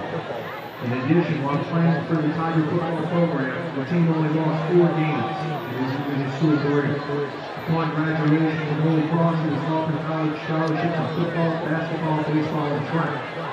He chose to play football at Northwestern State, playing 4 years for the Demons. In 1989, he was named to the Northwestern State Hall of Fame. He was inducted into the Holy Cross Sports Hall of Fame in 2016. Presenting the award is Staff Sergeant Baker. Ladies and gentlemen, Holy Cross's Legend of the Game for 2017, Mr. Kenny Rattman, class of 1968. Ladies and gentlemen, one more time, let's give a big round of applause for our latest inductees into the Great American Rivalry Series Hall of Fame.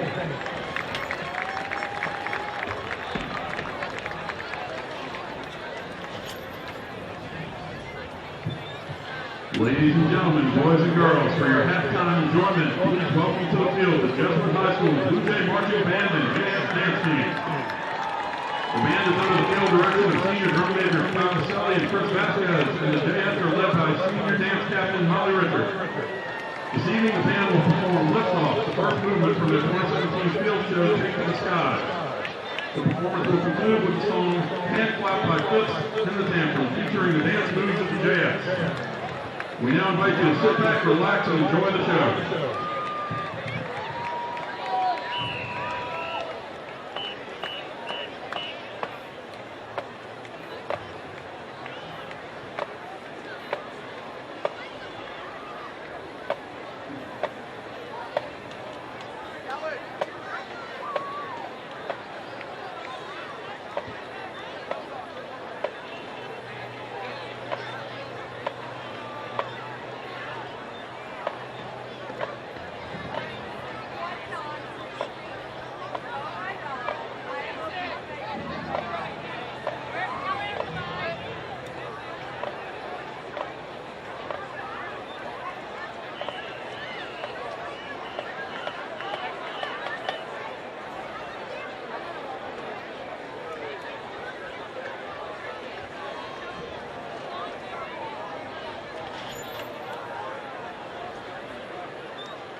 As we get a look at the Jesuit band here at halftime, all part of the pageantry of this 98th meeting.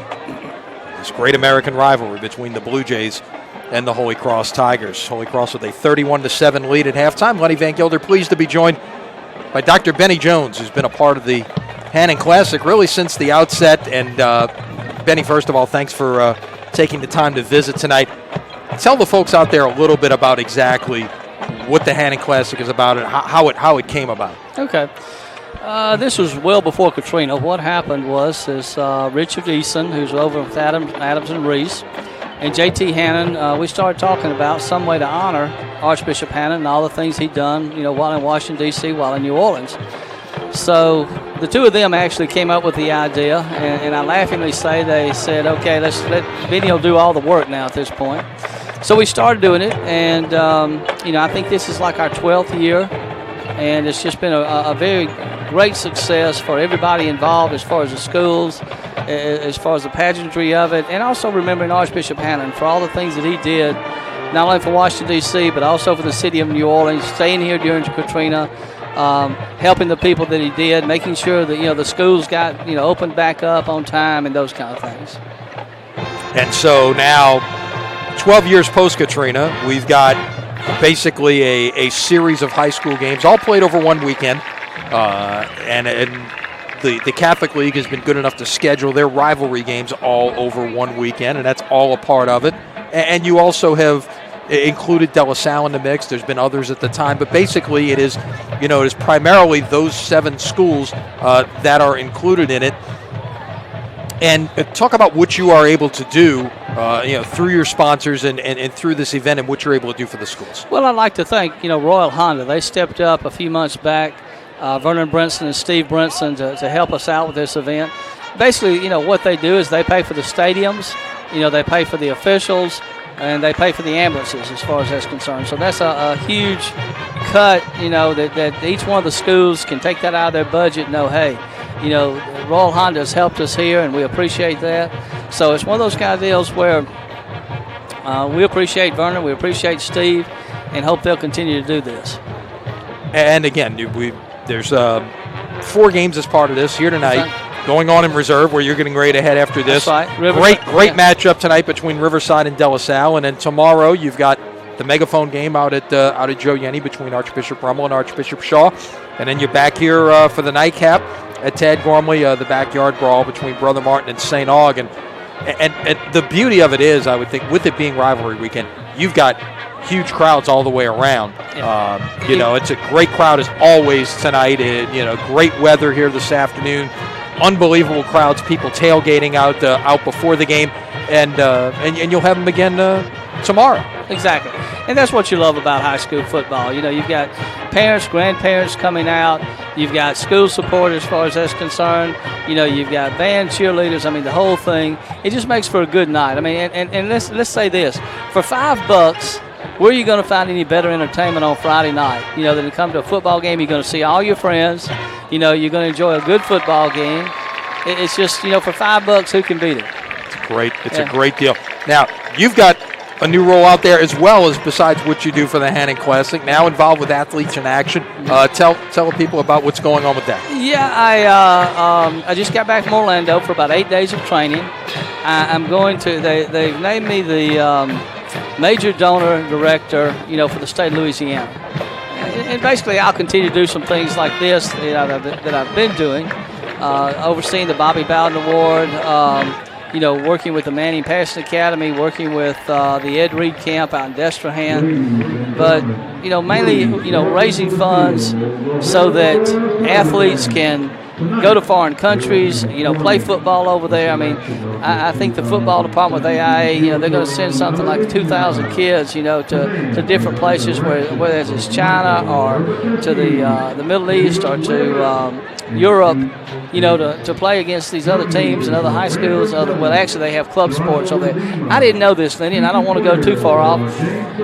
But we in the United States are pretty much the only place where we have high school sports. Every place else in the world is basically club sports. The sports of football, basketball, baseball, soccer, all these sports are not affiliated with the high school. They're outside the high school, which I find very interesting. That is. Yeah. It's very different, and it's you see so many of these foreign athletes come over to play college sports, and you don't necessarily see. You might You might occasionally see what school they went to, but you're right. They're playing. They're competing in some other group. A lot of what we see at the the AAU level, AAU, and exactly. those types of things. Yeah. Well, look, we wish you the best, and we thank you for your time, and thank you for everything you do for making this weekend so special on the high school football front. And my last words are, go buy a Royal Honda automobile. There you go. Thank you, sir. Thanks to the Brinson family as well. Benny Jones joining us here at halftime. Once again, our score: Holy Cross 31, Jesuit 7.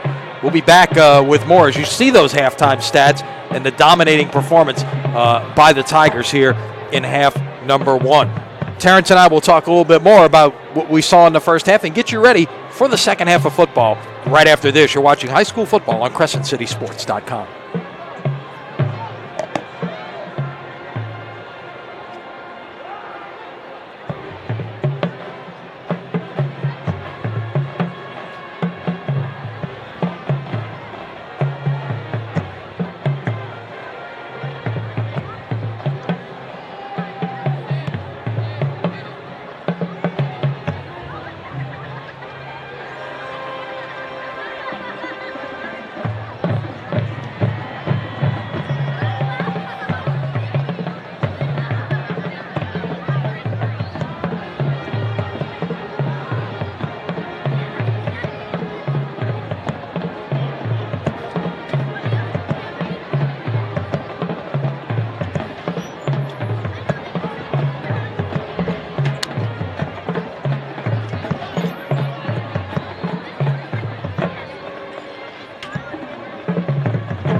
Now be joining the Holy Cross Band performing "Eye of the Tiger."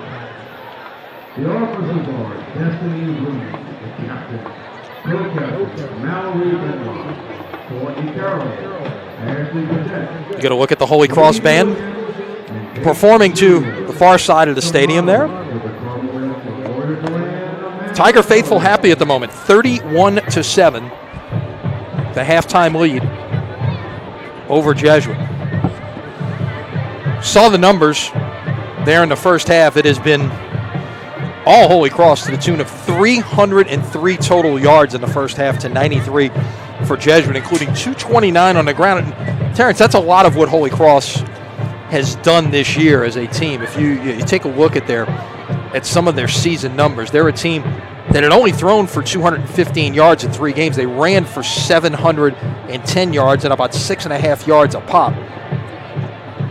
Bates came in. Remember, keep in mind, yeah, they're 2-2, but that first game was a forfeit, so they've only played 3 games. He had 430 yards rushing in 3 games. He's been impressive tonight. 179 yards on 12 carries in the first half. Got things started. First play from scrimmage for Holy Cross, that 79-yard touchdown run. That really set the tone for everything we saw in the first half. And there's been some other plays. We had the pick 6. We had some nice passes off the arm of Moran. But really, the tone has all been set by what the running back has been able to do and what the running game has been able to do for Holy Cross. Well, you put the ball in the best player hands on offense, and he let him make something happen. And they've been successful all night in making positive yardage out of Bates tonight, and he utilized him well.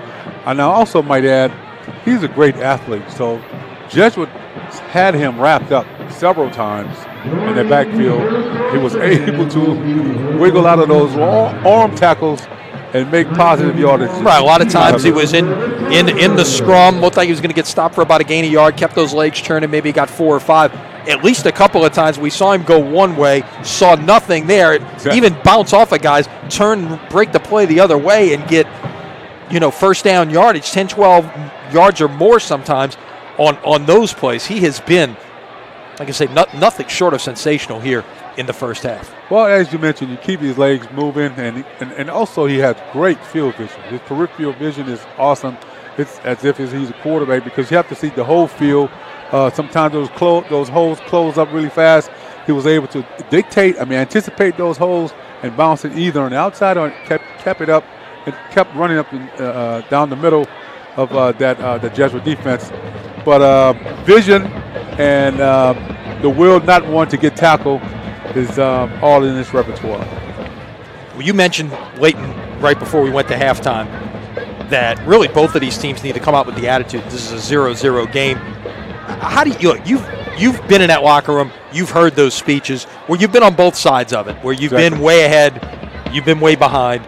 How do you get those players to buy into what it is that you're saying? Well, at this point, with the score 31-7, there's nothing to lose. You just got to go back out, 0-0, lock in to the mission at hand. You got another half to go, and just play football.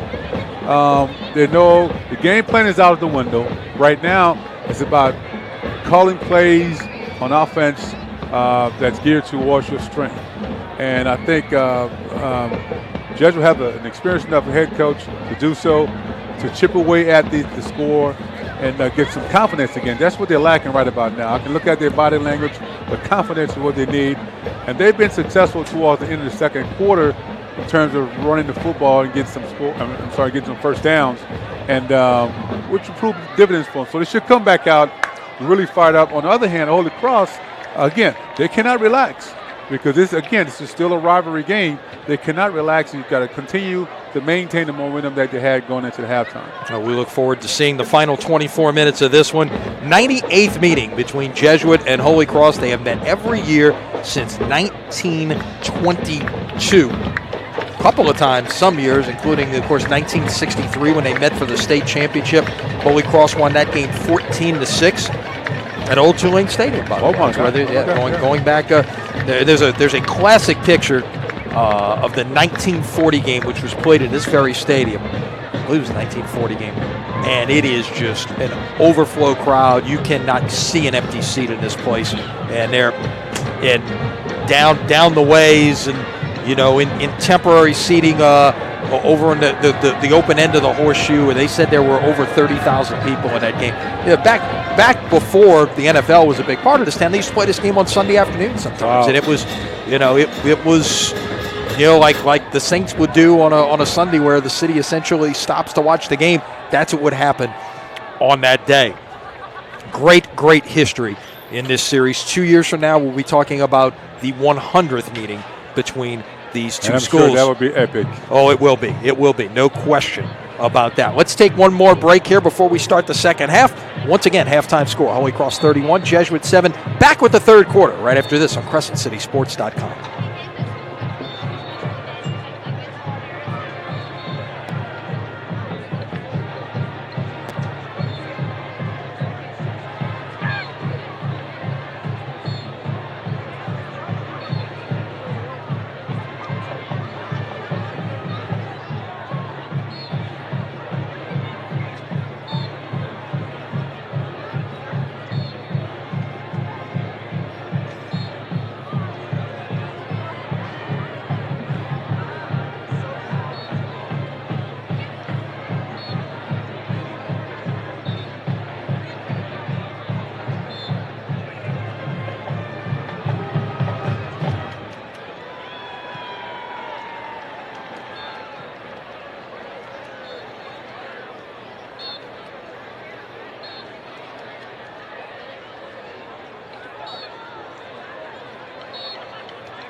Blue Jays returning to their bench area here on the near side. Tigers on their bench area. We're just about set for football here in the third quarter. Third quarter of tonight's game brought to you by Hancock and Whitney Bank. Want the bank named Gambit's best local financial institution for 2016?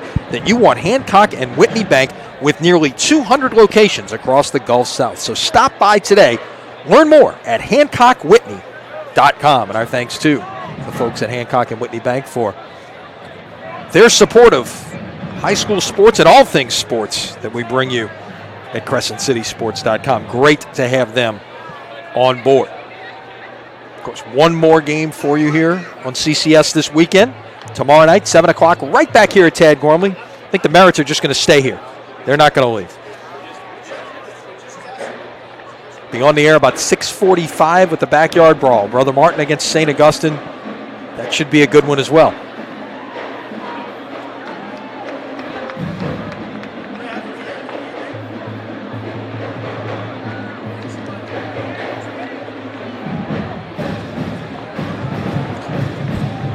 Remember, Holy Cross won the toss and deferred, so they will get the football, start the third quarter.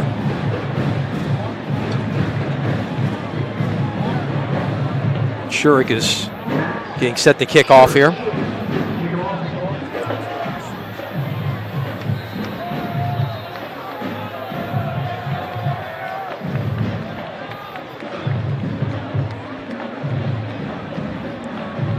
And he will kick it to the far side to about the 16-yard line. Bobbled over there and trying to get out of there and make something out of it.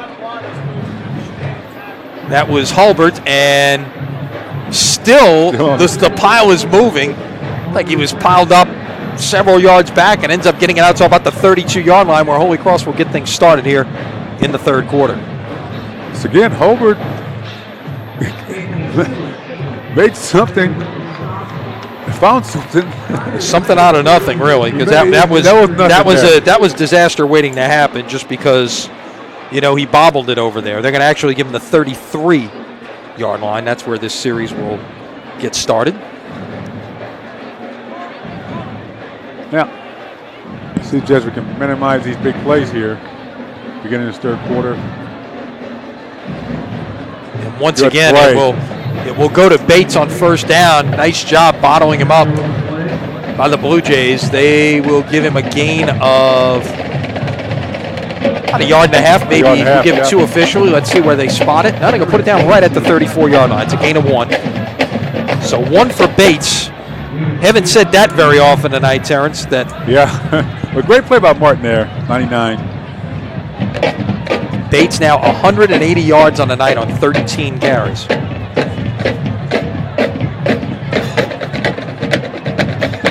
Got it started with that 79-yard run. He'll take it again here, right up the gut. Fights hard, gets a couple. And look, I see so far here, Terrence, a little bit more intensity perhaps out of that Jesuit defense. Exactly. You might have expected. Their body language is different. Third down 6 at the 37. And if you're Jesuit, you need a 3 and out at the outset of the third quarter here. Yes.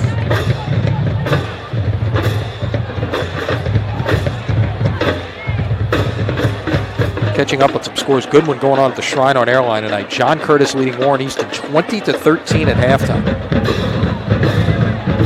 Coming this way, and not much room is Moran.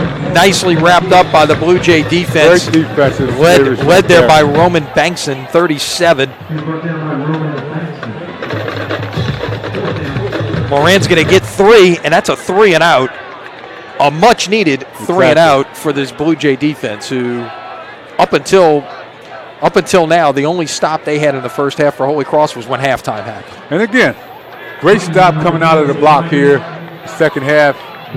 Again, they're setting the tone. Jesuit just set the tone for the second half of the game. Now, offensively, they have to continue the momentum. The defense start moving. Again, just chip away at the score, move the chains, and make some plays. And too much time. Flags, the clock hits 0. Again, momentum swing. Jesuit's favor at this point. Holy Cross coming out flat. Do you, in that situation with the 4th and 3, do you maybe try to take it down and see if you can maybe draw them off sides and get a free first down? I think that was part of it, but they didn't pay attention to the clock and worked against them.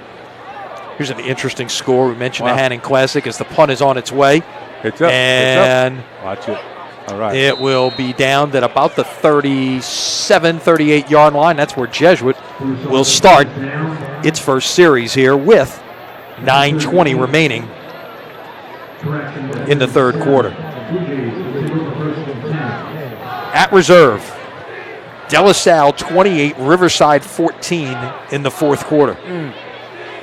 I will tell you this, and I'm going to make a bold statement here. I would tell you that De La Salle might be one of the 2 or 3 best teams any class in the New Orleans area right now. I think you put, you got to put, the list is short. I mean, you're talking about John Curtis and Warren Easton who are playing right now, and Rummel and Riverside, De La Salle, Carr. It's not a long list. Yeah, they've already knocked off Carr, and now they lead Riverside in reserve. I'll tell you, I was on the Lutcher staff in 2015, and the year we won state there. So this is the second. It was 2017. So those kids playing in 2015 in De La Salle, when Lutcher played them, they had a lot of young kids. Yep. They had talent.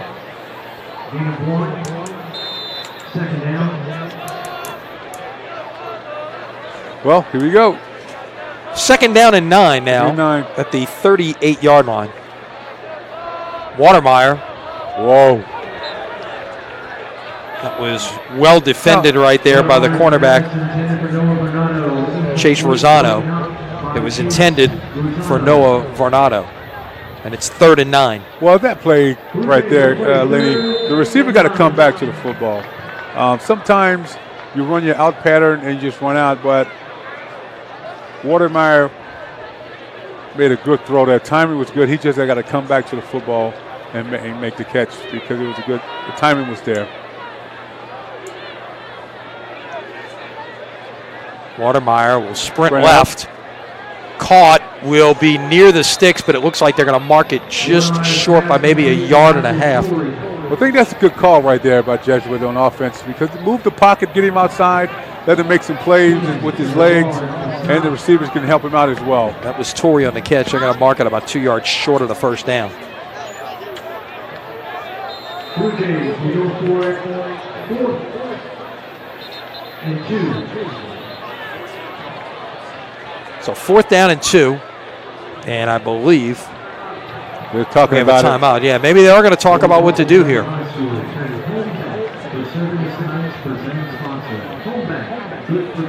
This should be an interesting call right here. Yeah, I mean, look, it's a 31-7 game, and when now that you're into the second half, you do have, I think, to think about taking some more chances at this point. Take your shots, right? Midfield, and it's 4th and manageable. It's not like it's 4th and 10 at this point. Exactly. 2 yards you can run for it, 2 yards you can pass for it, and you got some options here. So we will we'll see. Try to draw them off side as well, and that could well be an option here at this point. Exactly. A couple of weeks ago, we saw the Saints take a penalty on a field goal to get it to 4th and 3, so they can line up to try to draw New England offside, and then go and try the field goal again. Let's see what they do here. Oh. And I think, let's see, I saw movement. Offensive Who moved? Jumped. Unfortunate. You got to punt it. Now you got to punt it. And it looked like one of those situations, Terrence, where maybe they were trying to all shift at once and see if they could generate movement there. I think also the quarterback was going to go on a quick count, and the lineman jumped just ahead, tried to get off the ball faster, but didn't work out in their favor. So 4th down 7. Now certainly a punting situation, and of course they are lined up in punt formation.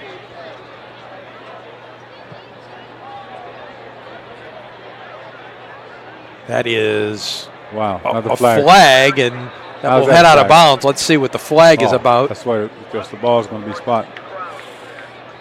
Put it at the 33-yard line. Skurich has done a nice job punting tonight, but that was not one of his better efforts there. Let's see what the flag is about.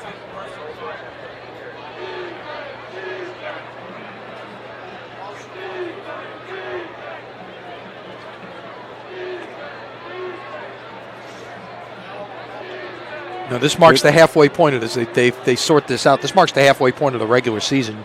Both of these teams have played. This will be district game number 2 for each. They've still got one more non-district game to play on their bye week in the league. But, yeah, it doesn't get any easier here as it's holding against Holy Cross. So it will be marked back. Jesuit's got to go to the Shrine on Airline next Friday night to take on a very good John Curtis team. Then 2 weeks from tonight, place you're very familiar with, they're going to head to Yeoman Stadium to play Archbishop Rummel. Wow. Only the second high school game to be played on Tulane's campus since the new stadium opened 3 years ago. Then they've got Shaw at Hoss Memphis. Wow. Week 9, they've got to go to Destrehan, which is no easy task, and they'll finish up back here week 10 against Brother Martin. Brutal schedule. Wimberley. Here we go.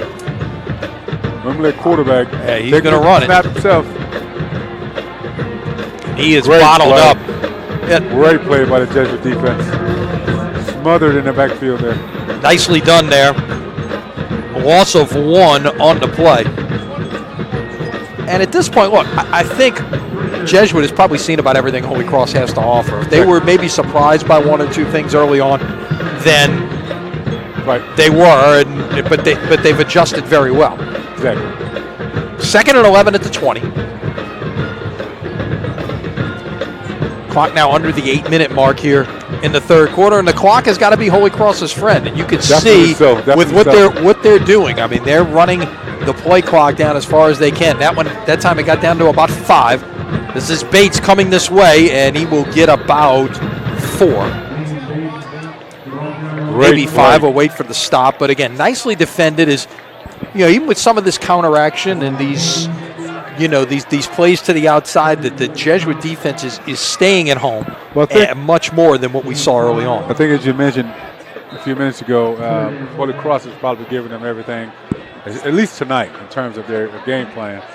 The Jesuit defense is just honing in on the plays that Holy Cross is trying to attempt. Unofficially, have Bates with 188 yards on the ground tonight. 3rd and 6.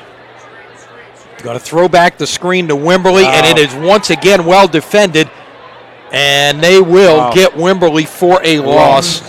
Great play by Jesuit. Matthew Soviak, number 48, made the first contact and really let the cavalry come join in on that one and broke that any flow that play had of a chance of developing right there. Well defended, and another 3 and out for the Jesuit defense. Great hustle play on defense by the whole Jesuit defense that time. Pursuit was there, and Wimberley could not cut back as he's been doing throughout the contest tonight.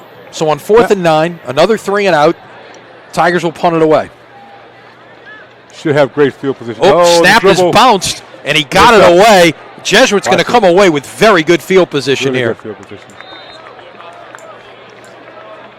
Jesuit will have their best field position in the evening. Let's see where they spot it. Looks like it's going to be about the 36-yard line of Holy Cross.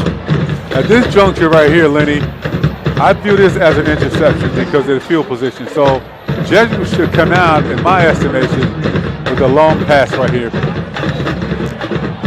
Treat it like a sudden change and try to strike quickly. Exactly.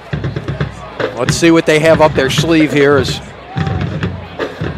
Watermeyer will come out with a single setback, couple of tight ends, wides to either side.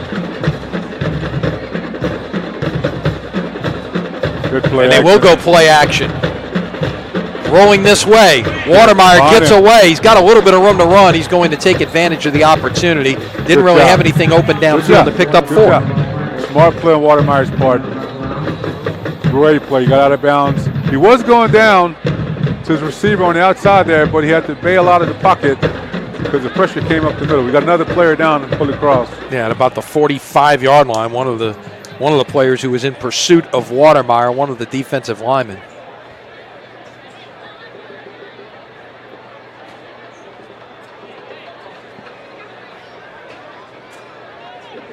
See if we can identify the number once he gets up. In the meantime, we will tell you that the third quarter of tonight's game is brought to you by Hancock and Whitney Bank. Want 5-star service from a financial institution you can trust? Hancock and Whitney Bank has you covered with expert business bankers and products for businesses of all sizes. Learn more at HancockWhitney.com. Great play that time by Jesuit. Watermeyer had Varnado down on the sideline, but he couldn't step up. As a quarterback, you got to step into your throw, but he had a defender in his face, so he had to bail out of the pocket and make something positive happen. Yeah, it appears the injured player is number 97, David Barnes, backup defensive end. A starting defensive end for the Holy Cross Tigers. 14 tackles on the season, along with a sack. Pretty solid defensive front, as we've seen from Holy Cross this evening. Brown, Barnes, Ricks, Lamb. They've combined for 8 sacks this year. All around a pretty solid, stout defense that these Tigers possess. But great team we talked about schedules for Jesuit. Yeah, will get a little bit tougher for Holy Cross as well. Right now, the good news is they don't have to leave Tad Gormley for the next month. Okay, they're going to play. They're going to be here for the next month. They will play Archbishop Rummel here next Friday night. 2 weeks from tonight, they play Brother Martin. It'll be the Crusaders' home game.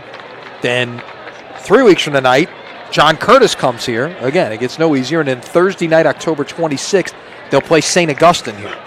So you got to face the Purple Knights on a short week after having just faced John Curtis. And then they finish up. They get the Week 10 district bye. They'll go to Live Oak in Week 10. So,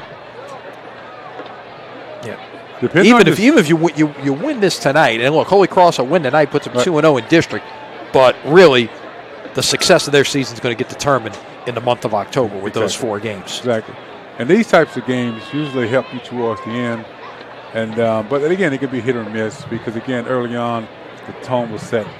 Those big plays going in Holy Cross's favor. But at the same time, each week, as you mentioned, both teams, the week is getting stronger and more defined in terms of winning towards the end of the season. From the 32, second down 6. Watermeyer will roll left. Good roll left. First down. Good call. Good call. Moving the pocket. Receivers help with him as well. Throwing the defense off balance. Robert McMahon on the catch. McMahon listed on the roster as a quarterback, but they're playing him at wide receiver and he's led this team in receptions this year. 10th catch of the season. From the 23, intercepted. Tried to take a shot down the middle to Torrey, and it was intercepted by the linebacker Austin Shaw. Watermeyer tried to hit the seam route again.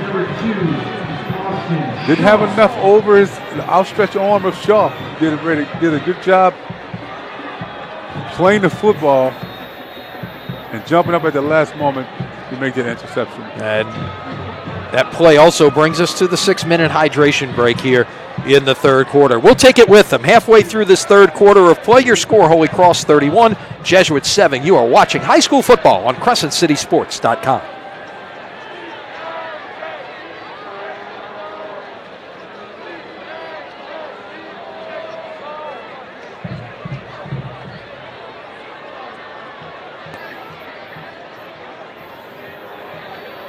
A reminder, tonight's ball game is being streamed live on CrescentCitySports.com.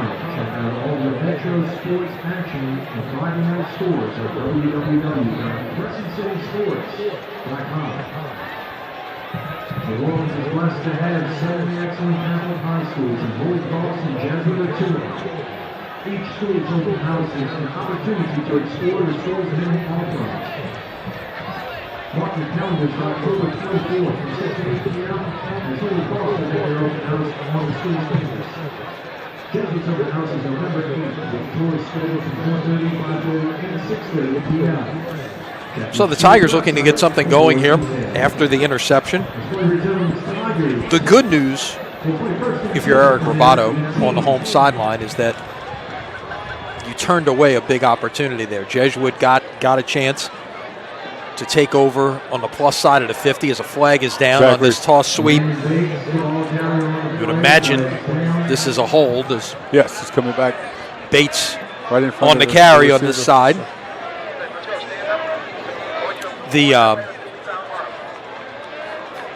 But that's a huge play. You that's the kind of thing you want. Your defense has to take over on the wrong side of the 50-yard line. Exactly. You want to find a way to come away without allowing a point, and that's exactly what they did right there. They did that. We should have. Jesuit should capitalize on that. Because again, momentum shifts. And again, you don't know what the strategy is, in terms of what Jesuit talked about at halftime. But 24 is 3/8. I don't know if it's too soon to start thinking about going for two, but if you punch it in and you go for two and make it, all of a sudden it's a 16-point game. It's 2 scores. And again, within those scenarios you just mentioned, is momentum swings. You get the score, you get the momentum in your favor, and you can start dictating to the opposing team all the time. This is backed up to the 8-yard line after the penalty. It'll go 10 yards, 1st and 20 at the 8. It's half the distance on holding, but it's from the spot of the foul, not necessarily. It can be behind the line.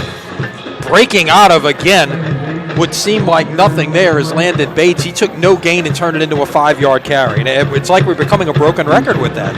Well, and again, I mean, he got good field vision and strong guy, strong lower body. So you got to wrap him up. He's the type of guy you got to wrap him up. Like, no arm tackles for this guy. No.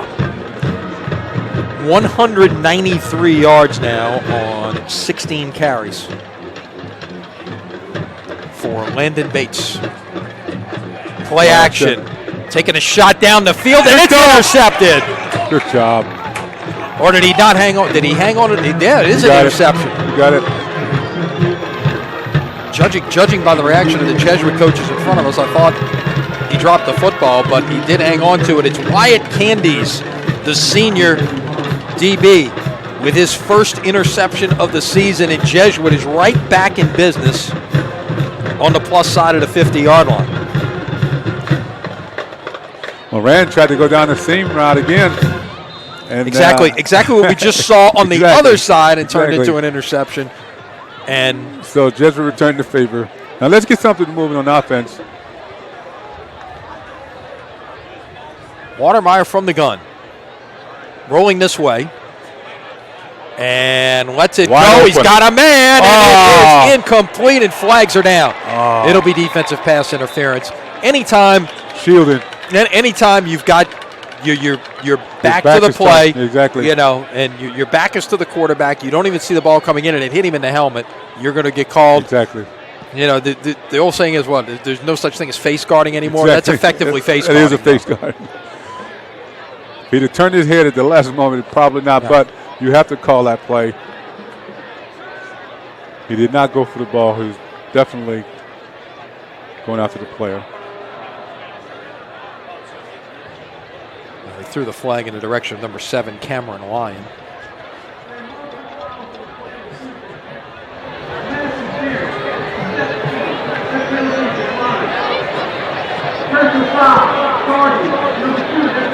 Wow, targeting call. What did he check? I don't think we have that in place here, and number 2. I could, if Benny Jones were still in distance, I would ask him, because he knows the rules a lot better than I do. But in any case, it'll go as a first down, and Jesuit finds himself right on the edge of the red zone at the 20-yard line.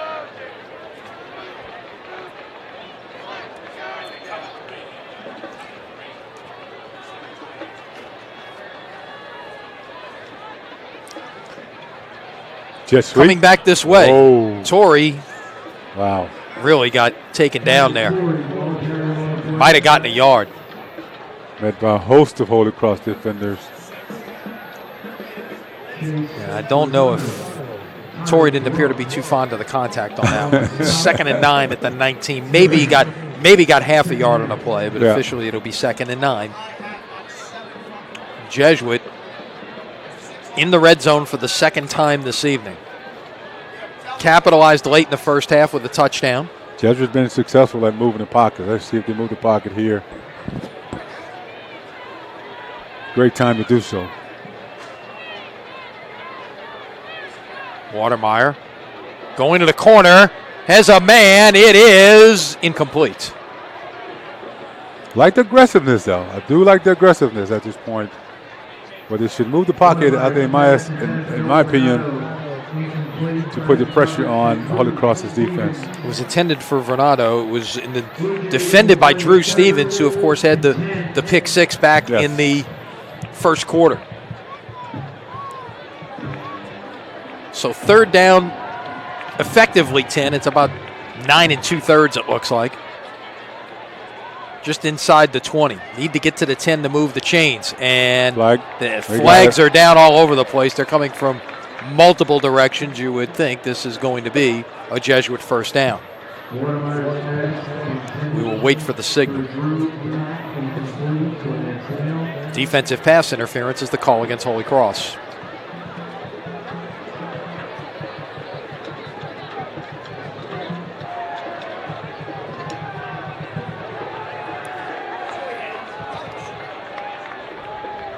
See where they spot the football. It will be just inside the 10. So it will be 1st and goal Jesuit. It's like the ball was actually touching the 10-yard line. Right on the 10, yes.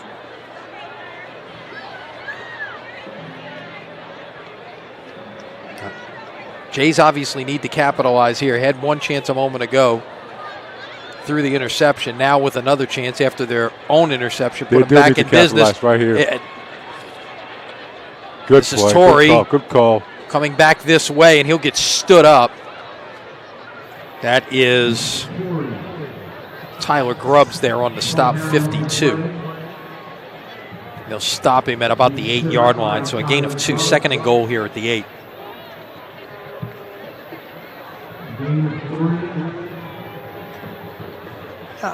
At what point do you have to start thinking about trying to speed up the tempo a little bit? Still over 3 minutes left in the third quarter. Still a lot of time. Maybe next possession. I don't know. Let's see what happens. You know what? You certainly don't want to take 4 downs to get this in. Trips to the field. They move the pocket. Oh my gosh! Nearly intercepted again. That was thrown right in the direction of a Holy Cross defender. Like number 6, Kyrie Currington, had his hands on it, and there was a lot of real estate in front of him and no white shirts. So it's 3rd down and goal. Well, looks like they're going for it, which is good. Third and goal here, so they got 2 shots. You figure you're going to go for it. You got to. Yeah. You have to at this point. Yeah, I think you're to the point now where you got to think about 24 has got to be not 3 touchdowns and a field goal, but it's got to be a shot at 3/8. Oh, wow. And that is caught. Touchdown. Well-designed play there. Berggren on the touchdown catch. And Blue Jays had multiple routes going there, Terrence, and just a well-conceived play as we take another look at it. Again, they half rolled him, and the receiver just came into a short in cut there with half roll. And little skinny post. Yes. Jesuit's going to kick the extra point here right now. Look, this is one of those things we talked about is when do you start going to the chart and view it as 3/8? They will take the extra point here and make it a 31-14 game with 2:50 to go in the third quarter. Right, well.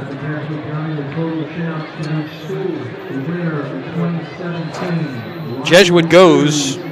2 scores in the field goal. Yep, 1, 2, 3, 4, 5 plays to cover those 35 yards. A couple of defensive penalties helped the cause. A personal foul and a pass interference play certainly helping the cause there. So a lot of time still to go in this one. Well, the way Jesuit defense is playing right now, they're stopping Holy Cross, and which is good. So now on offense, Jesuit should again continue to be creative and take shots, take chances right now because they got the momentum again. As I always mentioned, momentum is huge. They have it, so they should take shots on offense because the defense is giving them opportunities to do so.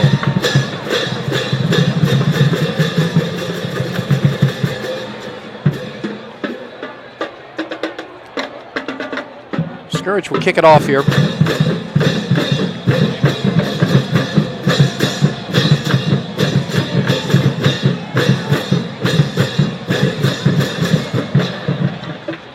And a short kick to about the 22-yard line.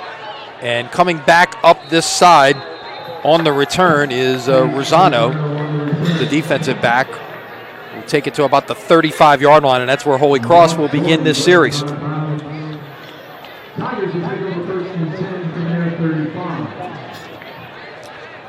Tigers thus far this half do not have a first down, Terrence. And Wow, that speaks well for a Jesuit defense. Yep. All right, but again, the offensive side of football have to do their part. And again, get creative. They did that the past couple of series. You just need to continue to do so. And stop them here and get something hopefully before this quarter out. From the 35.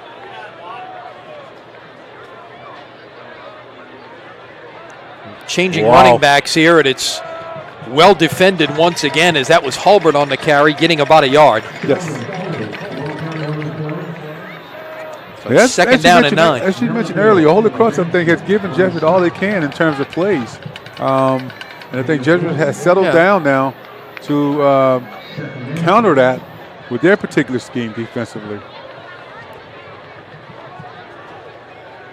You know, it's one thing to get punched in the mouth, if you will, and then it's be able to stand up and take that early punch and continue to be able to play, and that's what we've seen, you know, from this Blue Jay team here in the third quarter. Exactly.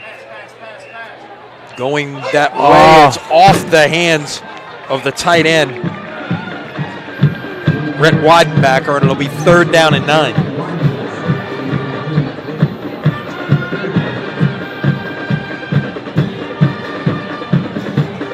Third and 9 at the 36.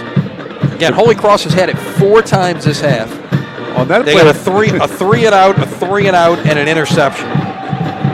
If Darter would have played the ball, he probably would have had a pick. But all in all, he did his job. Nice third down. 4 wide, 3 to the top of your screen. They'll come back this way, and incomplete intended for Wimberly, and nicely defended by Michael Hull. So now, and look what that does. You know, we've talked about clock management. 2 incompletions stops the clock. Holy Cross got the ball with 2:44. They only took 50 seconds off the clock, 3 and out, and now they've got to punt it back to Jesuit. So again, defense did its job, and with some time left on the clock to get. So this punt return should be. Wow. Wow. Well hit and rolling and rolling and rolling, and this will certainly flip the field at this point. Right. Down at the 8-yard line, make it the 7-yard line. 57 yards on the punt. Remember that play. With 1:40 left here in the third quarter, the Blue Jays have to go 93 yards.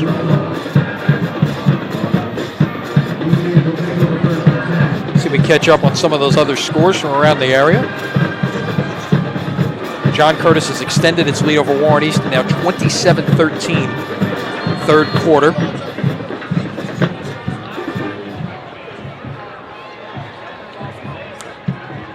Watermeyer rolling into his end zone, throwing downfield, and just out of the reach. Out of flag here. But a flag is down, and believe it's going to be against Holy Cross based on the reaction of the navy blue shirts out there.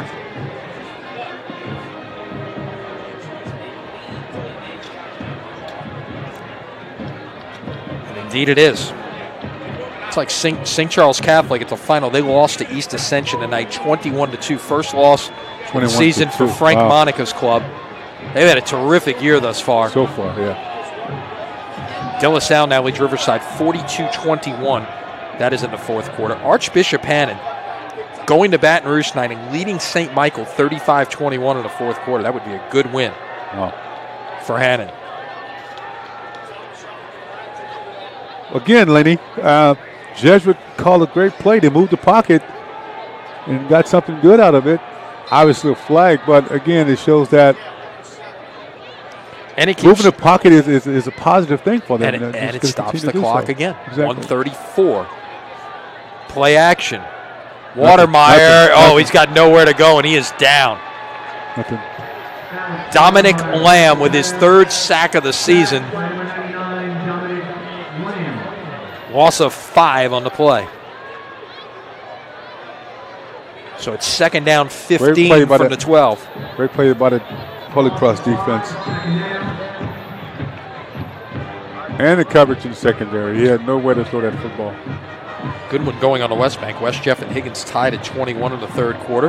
Mandeville leading Ponchatoula 21-18 in the fourth quarter. St. Paul's and Hammond up 26-7. That is a fourth quarter score. How about Chalmette leading John Arrett 26-20 in the third quarter? Good throwback. Good throwback.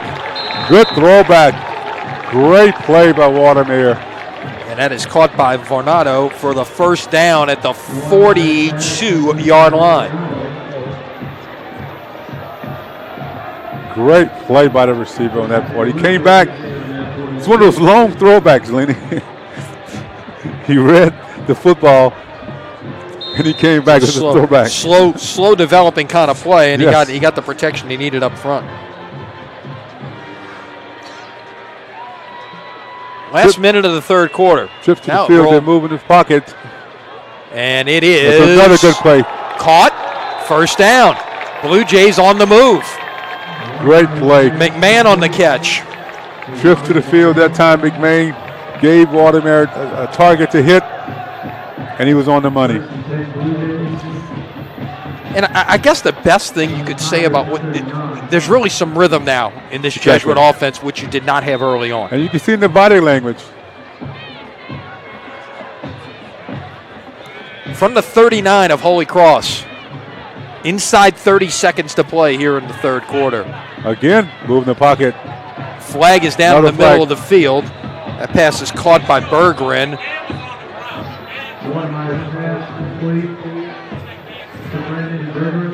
This might be defensive holding. Let's see what the call is. It's thrown in the secondary. Usually moving the pocket. Now they're going to call it defensive pass interference.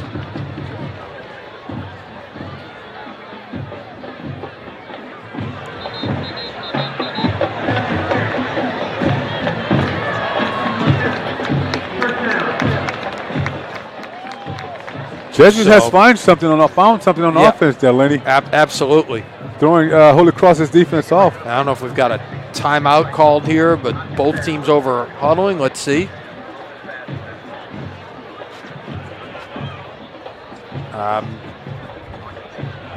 Not quite sure if someone called timeout. We still got 19 seconds to play here in the third quarter.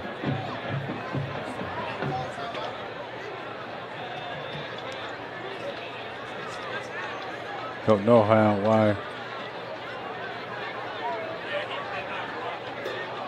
think it's one of the hydration. Not at 19 seconds. They come right at the 6-minute mark, so that shouldn't be not clear exactly what it is. The defensive pass interference penalty will be 15 yards. They'll spot the football at the 24-yard line.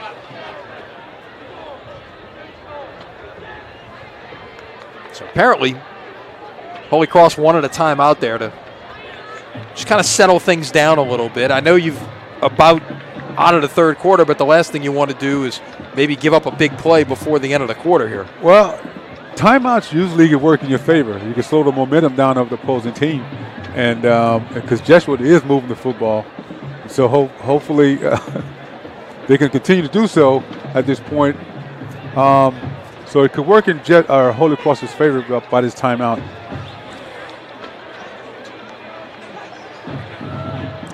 All right, from the 24-yard line, 19 seconds remaining in the third quarter. That has really been all Jesuit, Terrence. No doubt about it. Correct. They have dominated on both sides of the football here in this quarter. They only have 7 points to show for it. To give us to Torrey, he'll come back this way and will run hard to about the 20 and a half, maybe the 21-yard line. We'll see exactly where they spot it as the clock's going to run out here in this third quarter of play. To your point about Jesuit dominating this third quarter, take away 2 or 3 big plays in the first quarter, you probably have a different outcome right now, different game right now. You'd be potentially going down to the wire. We may still go down to the wire in this rivalry game. 12 minutes to go in this 98th meeting between Holy Cross and Jesuit at Tad Gormley Stadium. Your score, Holy Cross 31, Jesuit 14. Back with the fourth quarter right after this on CrescentCitySports.com. Jesuit.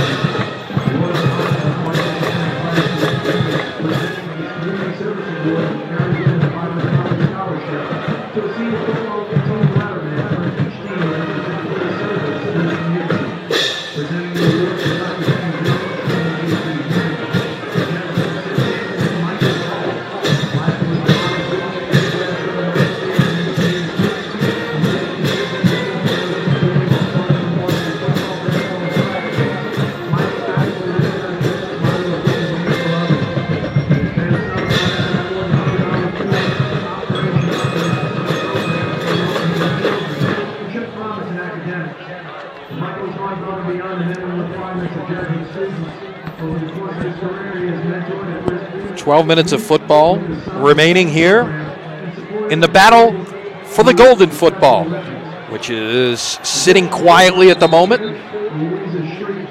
on the Jesuit sideline behind the bench, along with the Great American Rivalry Series trophy. Will Holy Cross hang on and reclaim that golden football for the first time in 2 years, or will we get a huge fourth quarter rally from the Blue Jays to pull this out? Stay tuned. Definitely making their point here. We start the fourth quarter with Jesuit playing a second down. It's like 6 from the 20. They may have misspotted. Good call. Going to the tight end, and that'll be a first down. The ball was spotted at the 21 on this side. It looked like when they moved it over, they may have moved it on the other side of the 20-yard line. But great play by Watermere and Drew Black. But an out route there by the tight end, Drew Black. Great play by Watermere, putting it on him. Moving the pocket is proving positive dividends for Jesuit, and it should continue to do so. It's throwing Holy Cross off. It's 3rd and 1. Ball's at the 15-yard line. Huge conversion down here for the Blue Jays. They'll go power. Torrey off the right side, first down. Needed 1, he got 2.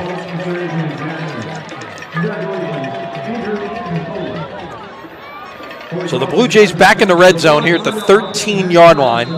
And may have an injured player here. It's the Jesuit trainers. Hard-hitting game tonight. It has been that.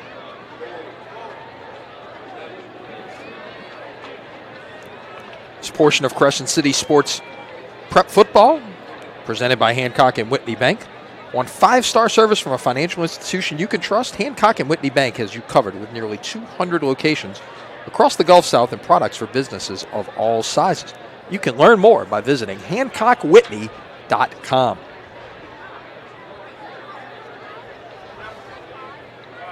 .40 seconds gone by here in the fourth quarter of this one. This was 31-0 Holy Cross midway through the second quarter with 4:15 left in the second quarter. Holy Cross scored to make it a 31-0 game. Jesuit answered in a little more than a minute to make it 31-7. That's what we had at halftime. They scored about 3 minutes left in the third quarter to make it 31-14. On the move again now, trying to get this perhaps to a 10-point game. And the score doesn't really indicate what's going on the football field at the moment. Jesuit has the momentum. Haven't had it for the last third quarter, all of third quarter. and they're on the move again. So this has clearly been 2 football games. Holy Cross has dominated the first 20 minutes of the game in every phase, and since then, it's really been all Jesuit. Exactly. Unfortunately, did the Blue Jays dig themselves too much of a hole early on, to be able to come back? Let's see we'll see what happens. The injured player. 43. Is that 43? Is that Mark Daugherty? He may have been in as an extra blocker there on that power formation, and he is a starting linebacker on this team. So if indeed that is, making sure that is 43, yes it is. You hope he's okay, because that's not only a short yardage guy for you on offense, but that's a starting linebacker on defense. Yeah. From the 13-yard line, Watermeyer rolling this way, throwing in the flat, incomplete. It was intended for Torrey.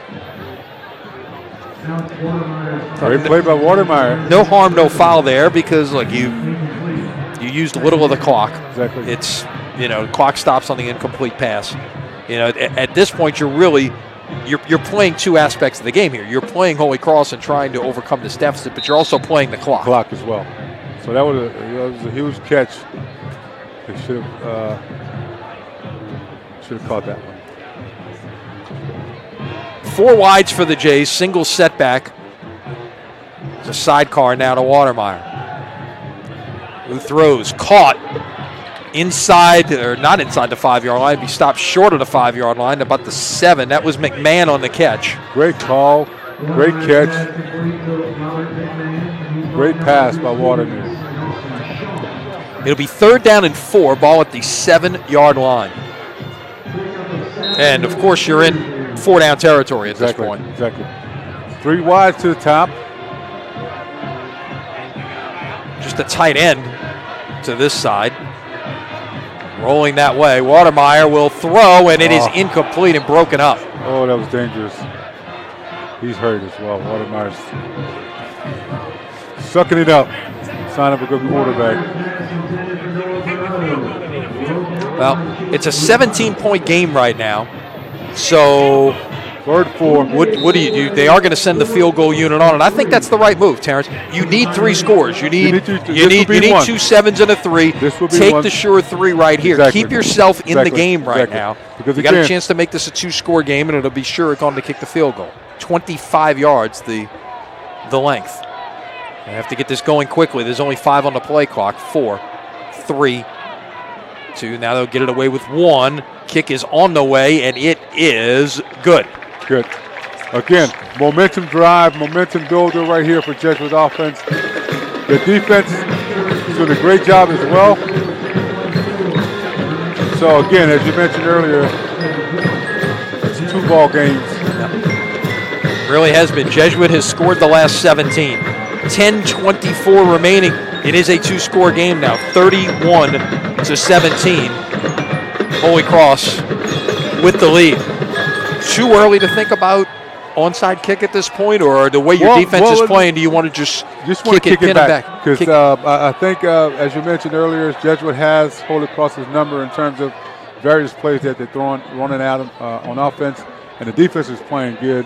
You just got to continue. Now, this kickoff should be long and away from their best players.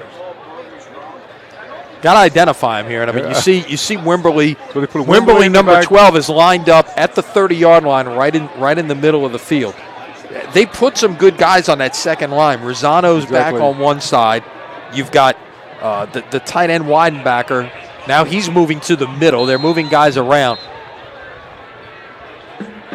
Let's see how they play it. He's lined up to kick it deep, certainly. Kick it deep, yes. And he will. Good. And good. Past him and into the end zone for a touchback.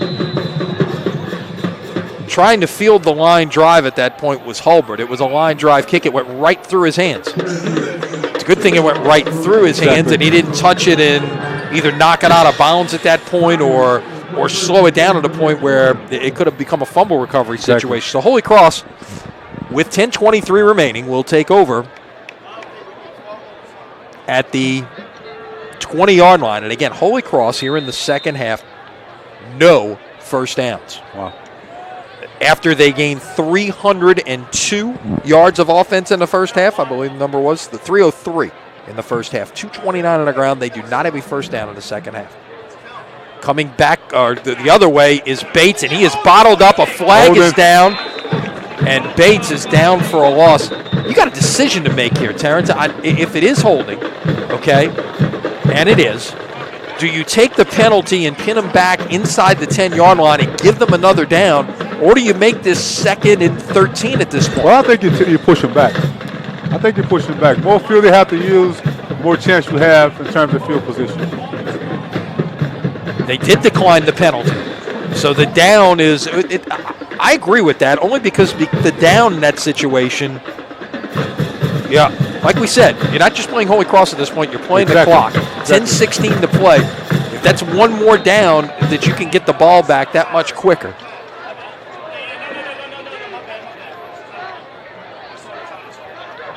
Second down, 13.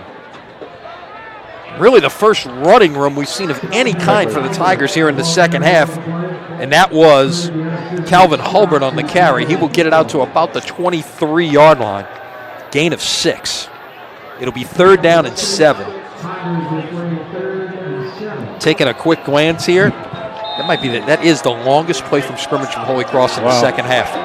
That's unbelievable considering the first two. The way they shredded this Jesuit defense the first 24 minutes. Now they're going to come out in 4 wide here on 3rd down and 7. Got an undercover guy at the top. Okay. He still got steam open. Down the left sideline, going for it. It is incomplete. Wimberly might have had a chance to run it down. It wasn't on the money, but he nearly came up with it. Michael Hull was running with him stride for stride, and it's 4th down. And again, the incomplete pass, the clock stops. Exactly. That possession took 55 seconds. Now they will punt. Great field position here.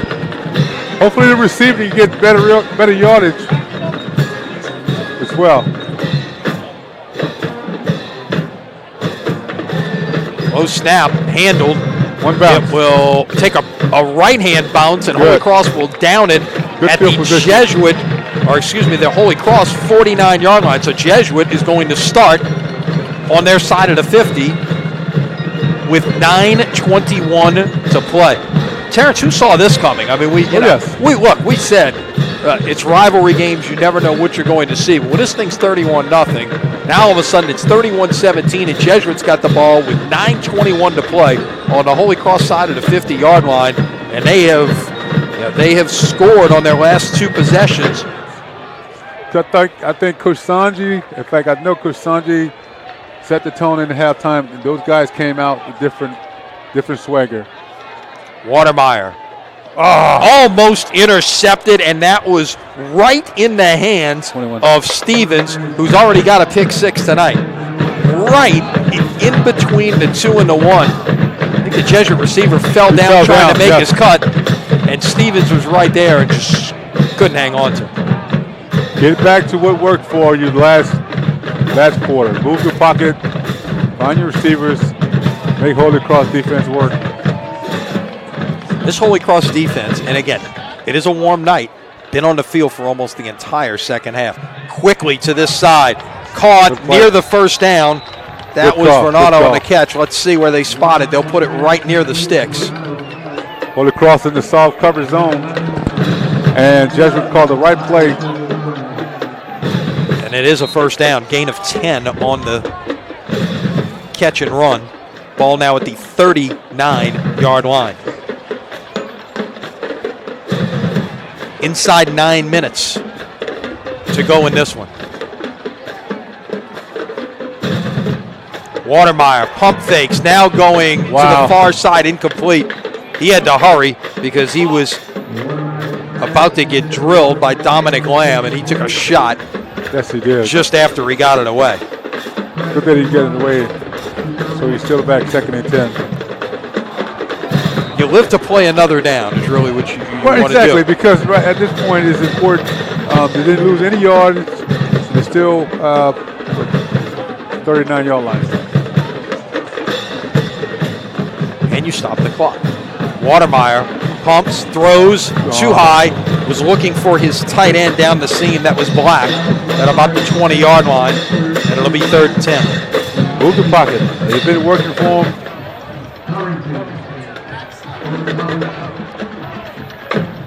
It'll be 3rd and 10.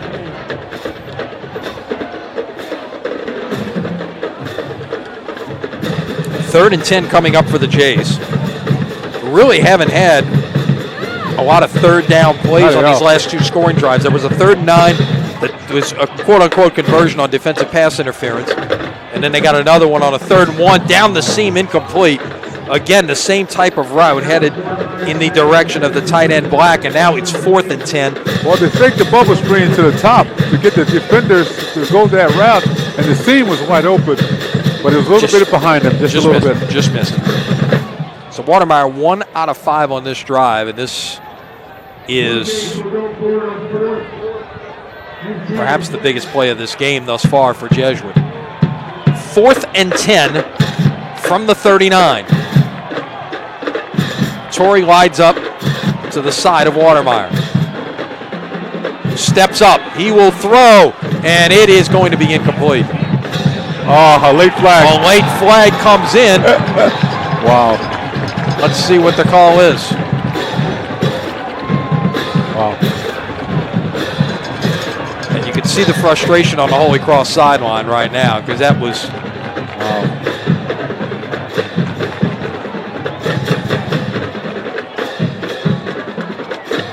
They're talking about it. Let's see what the call is.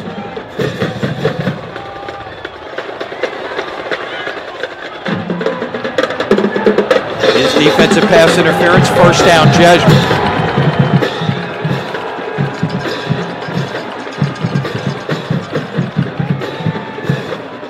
Remember that play. Wow.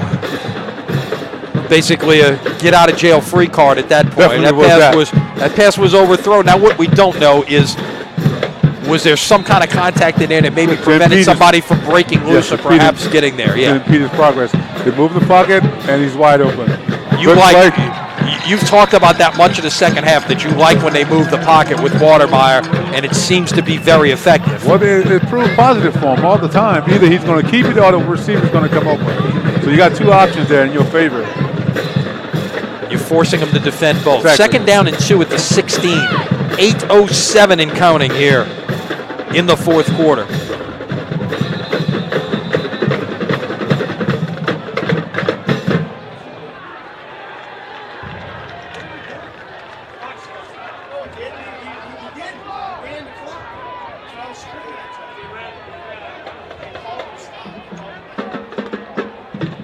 Some discussion now is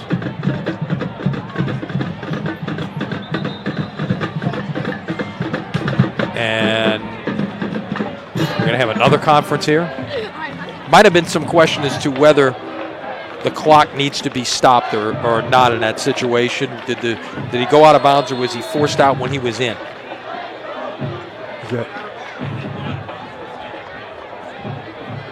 Clock will continue to run. 2nd down 2, Jesuit again in the red zone.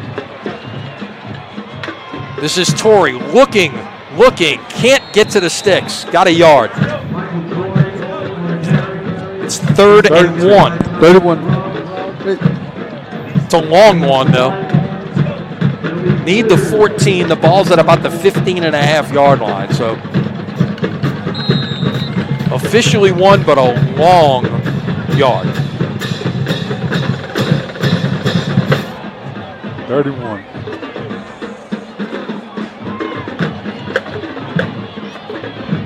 So put him on the outside again and so he can run with it. He's going to roll to his right, throwing in the end zone, overshot, incomplete. 4th and 1 at the 15. And look, you can run our pass right here on 4th and 1. Let's see what the Blue Jays choose to do in this situation. Again, they quote-unquote converted that 4th down a moment ago. It doesn't go as a conversion because it was a penalty.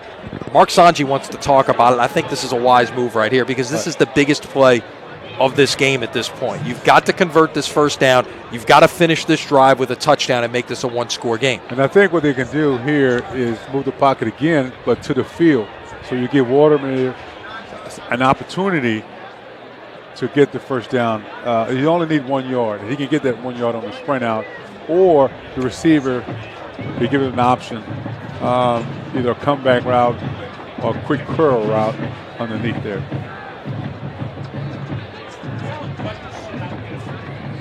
Whatever it is, it have to be a quick hitter. Now they've put the ball back down at the 16-yard line. It's 4th and a full 2 now. It was 3rd and about 1.5 a minute ago.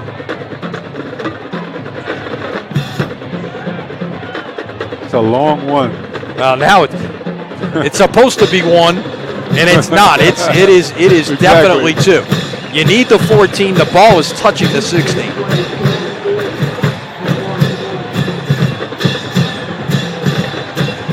So Jesuit will line up with 2 receivers to this side, 2 tight ends, and Torrey and Watermeyer in the backfield in the pistol formation.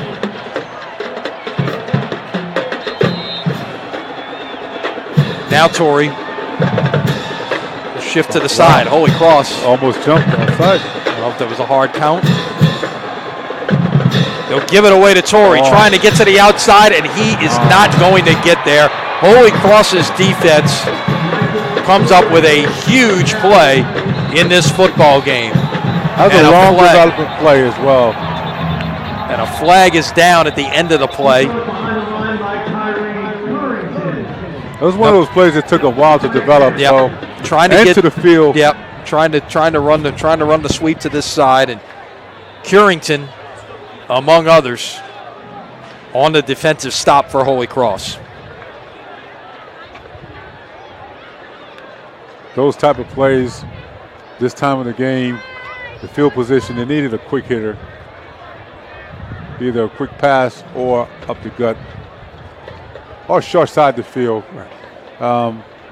Holy Cross played to that straight on that one, and the pursuit was there.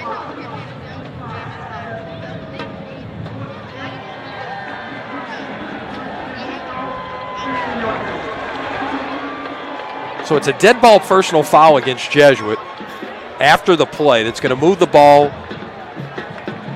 to the 37-yard line. Now here's the interesting part of what just happened there.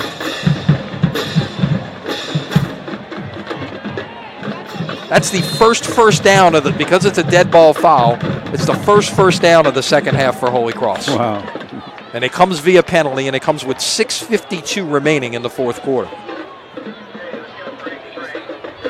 Flag is down. Coming back. As bouncing it outside, as we've seen so often tonight, is Bates. He doesn't get much. He got about 3, but I think this is coming back. Let's wait and see. Flipping.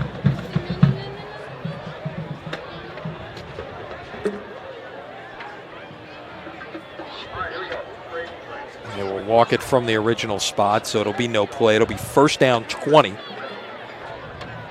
at the 37-yard line, or 27-yard line, I should say. Check that. It just walked off 17 yards. So I think it was a whip. Did they not call holding? I didn't. No, it was okay. a clip. Okay, but they marked it instead of marking it from the. It must have happened in the backfield. Yeah. So it's first and 27 now for Holy Cross. Put it all the way back at the 20-yard line. Clock continues to run here. They'll let it run all the way down on the play clock to almost 1. Now Bates, 25, 30, his best run of the second half. He got about 10. The clock is Holy Cross's friend right about now. Yep, and it's about to get down to the 6-minute mark, and we'll get a stoppage coming up here. To hydrate. We all need to hydrate. 6 more minutes of football to go. Holy Cross trying to put a drive together to put this one away. The Tigers lead it 31-17. You're watching high school football on CrescentCitySports.com.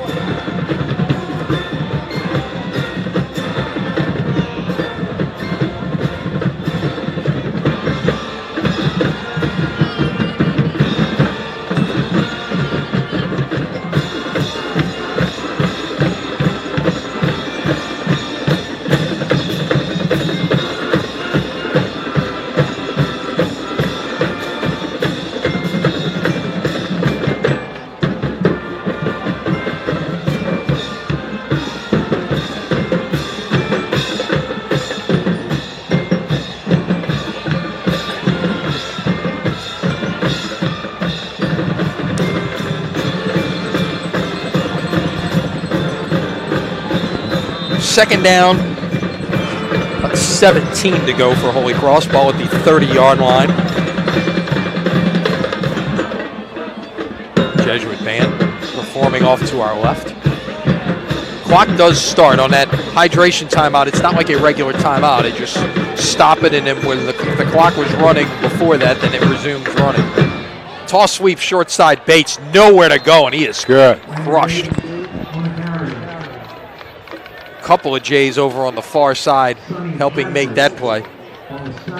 Sonny Hazard, number 60, was one of them that was in on that play. Hazard, a sophomore, 6'2", 295 pounds. Wow. Remember that? Good size right there. So it's 3rd and 16 at the 31. Milk this down all the way probably to the final second of the play clock. We'll get to the line 6-5. 3-2. They're going to have to get it away at 1. They will. Oh, that was almost a bad toss as the quarterback Moran stumbled. He got it back to Bates. That was almost a disaster, either over his shoulder or over his head. And that was a lot of white jerseys running that way too. Jesuit will call a timeout. They're second. Each team now with 1 remaining. 4:45 to play. So look, good field position. There's still a lot of time in this football game. One more touchdown. It's a different ball game. And a stop.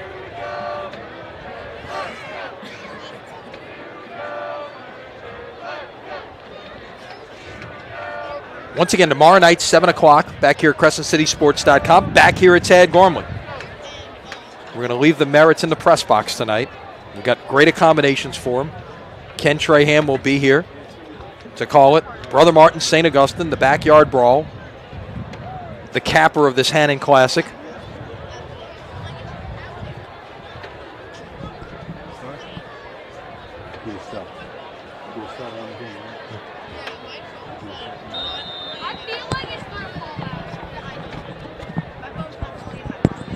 Again, 7 o'clock tomorrow night, right here on CrescentCitySports.com. 4th down. Catch it. Catch it. Short punt. Good. It is fielded fair catch. 44-yard line, as that was Matt Alexander taking that one in. Let's see, they were going to spot it at the 43-yard line.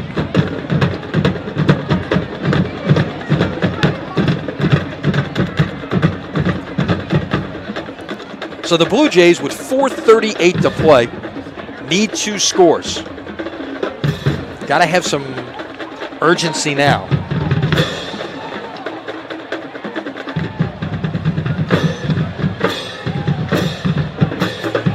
Come back to the ball. And incomplete. See, on that play right there, Lenny, the receiver has to help the quarterback. They made a pump fake to try to stop and go, but the defender didn't bid on the fake. But Jesuit receiver need to come back to the football and give him something to throw to.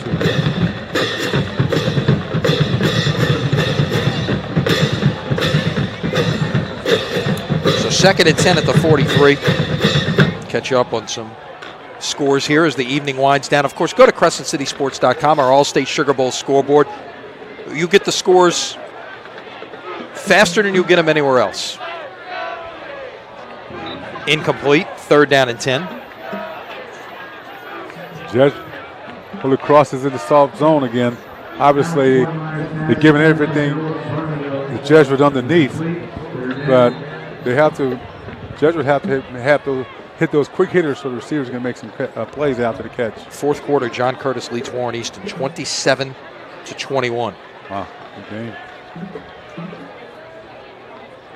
De La Salle final. They have beaten Riverside 42-21. Riverside's got to be the best 1-3 team in Louisiana. That's incomplete. And it's now 4th and 10.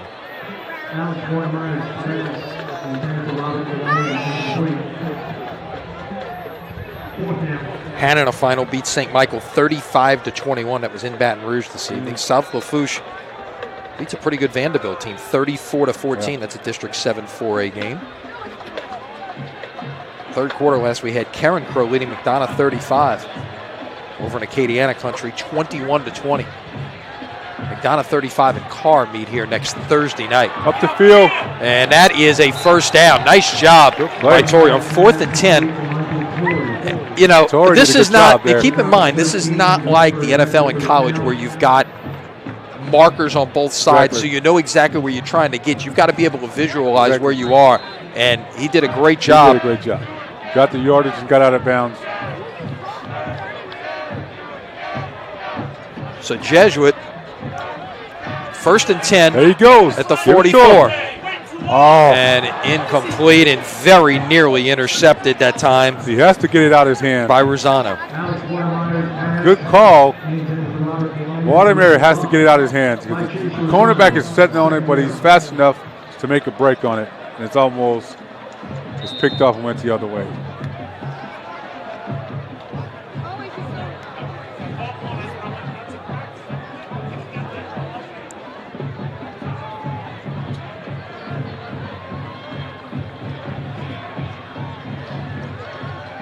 Nothing. Pump fake.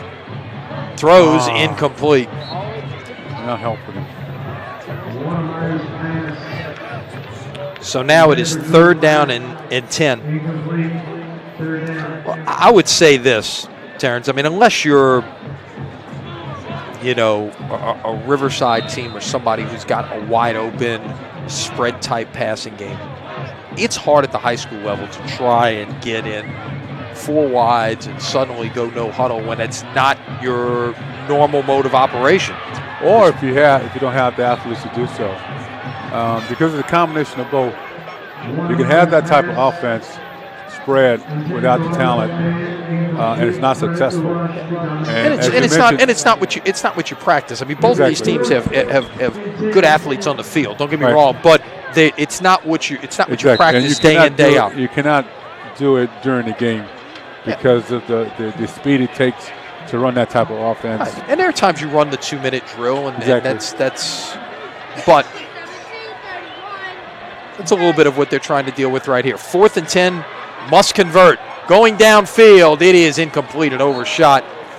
The receiver, that was Bergeron out there, had a step. But was just a little bit too long, and Holy Cross will take over on downs with 3:49 to play.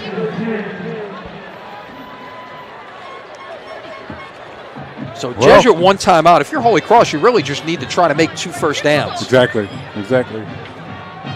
Yeah, you hear that. You hear us talk about, and other announcers talk about that 4-minute offense. That's what it is right here. You know, run the clock. And look, Holy Cross has done a good job of managing the clock for the most part, or at least attempting to. There's times they've just made mistakes in trying to do it. They've done the things they've wanted to do. That is going to get maybe a yard. Bates again. Give him a yard. Right around the 200-yard mark, Terrence. He's had a terrific night. Of course, the large majority of that came in the first half. He had 12 carries, 179 yards, and a touchdown in the first half, including that 79-yard run on Holy Cross's first play from scrimmage. Tigers took a lead. They have not looked back, although it's gotten a lot closer. He's a good-looking running back.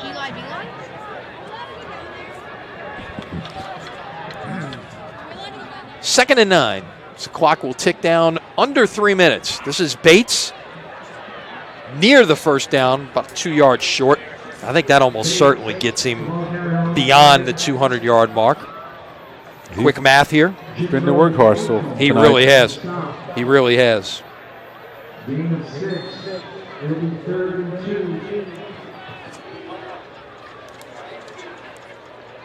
I've got him unofficially, Terrence, with 209 yards rushing tonight.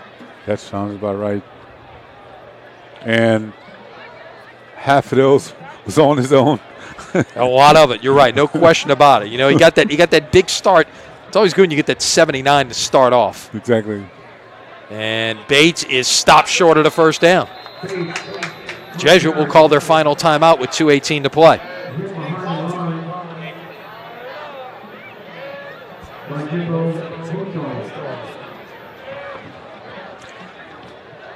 So with 2:18 left, Jesuit is out of timeouts. Holy Cross has 1 remaining, and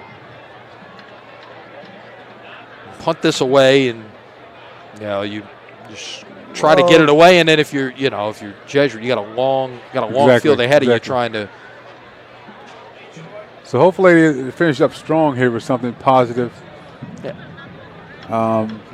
They had their shots early on. Oh, no doubt. And look, early I in think, the third quarter, fourth quarter. I'm sorry. Well, and you look back, and this was a 31-0 game with 4 minutes or so left in the second quarter, and the fact that it's 31-17, and you look back at the Jesuit possessions here in the second half.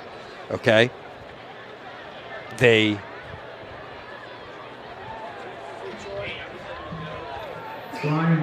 punted on their first possession. Really didn't do anything. They got down to the 23-yard line, threw an interception. They scored a touchdown. They kicked a field goal, got to the 15-yard line on 4th and 1 and couldn't convert, and then had another 4th down opportunity that ended in Holy Cross territory as well. This will roll inside the 5-yard line, and it will be down right there by the Tigers. Well, again, the numbers you just throwing out, they couldn't convert. And if they could have converted at least 2 of those opportunities, I think the momentum would have been switched into their favor. And they had the momentum all throughout the third quarter as well as the early part of the fourth quarter. No doubt. So the Blue Jays, 1st and 10 at their own 5-yard line, 95 yards to go in this one.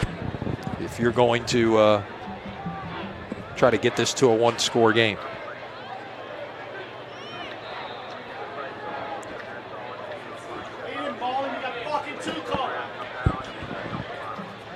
Watermeyer rolling this way, incomplete. Looking for his outside receiver, McMahon.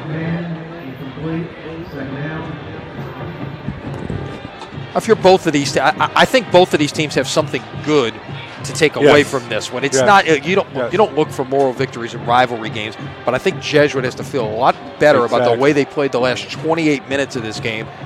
You can coach that and say, look, now you play a 48-minute game like we played the last 28 minutes of this game, and we have a chance. That is intercepted. That is, I believe, the 3rd interception tonight for Watermeyer, and it is picked off by Joshua Gallard. Well, he threw into coverage on that one. And the guy was waiting for him. And you're in that situation too, where you just gotta try to make something happen right there, and sometimes it's not there. Well, back to your point about how each coach and each players should feel, each team should feel about tonight. Obviously, Holy Cross have to feel good about the victory tonight because of the rivalry. However, they also had to feel like they also not gave up, but they let down the tone towards the second half. On the other side, Jesuit, you can always take away some positive from the outcome of the game because they didn't give up. They took advantage of the control all of the third quarter as we saw, and then in the middle of the fourth quarter they had opportunities as well. So there's positive on both sides, and there's reminders on both sides as well. No doubt. Holy Cross needs 1 first down to run this out. Bates trying to get outside. He will get in. No, he's not stepped out. Thought he got in for the touchdown. He's actually short of the first down, short of the end zone. He stepped out at the 2-yard line. Where is he? Is he? Bates is a senior. Okay. And I don't know what, honestly, what his recruiting interest has been. Well, I'll tell you. Let me tell you. He's shown me something this evening. There's no question about that. No doubt.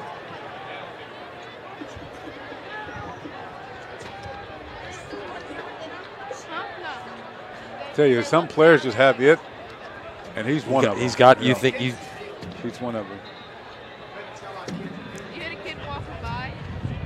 Stepped out now at Holy Cross timeout with 1:44 to play.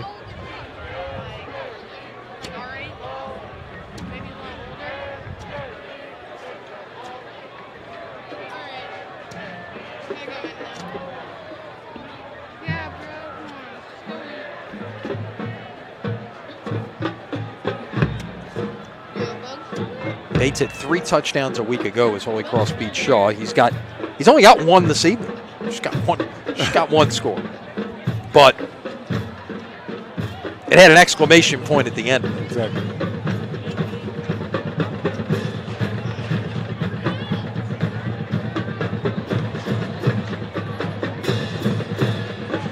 All right, so Holy Cross is now out. Both teams are out of timeouts. 1:44 to play in this one. We will stick with you for the post game, show you the ceremonies. Part of the tradition here. Bates on the carry. Great stop there.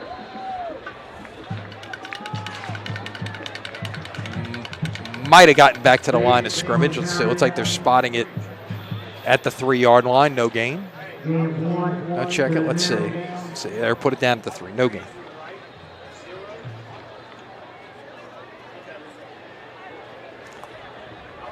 Clock will tick under a minute before this snap happens. Holy Cross can get a first down without getting a touchdown.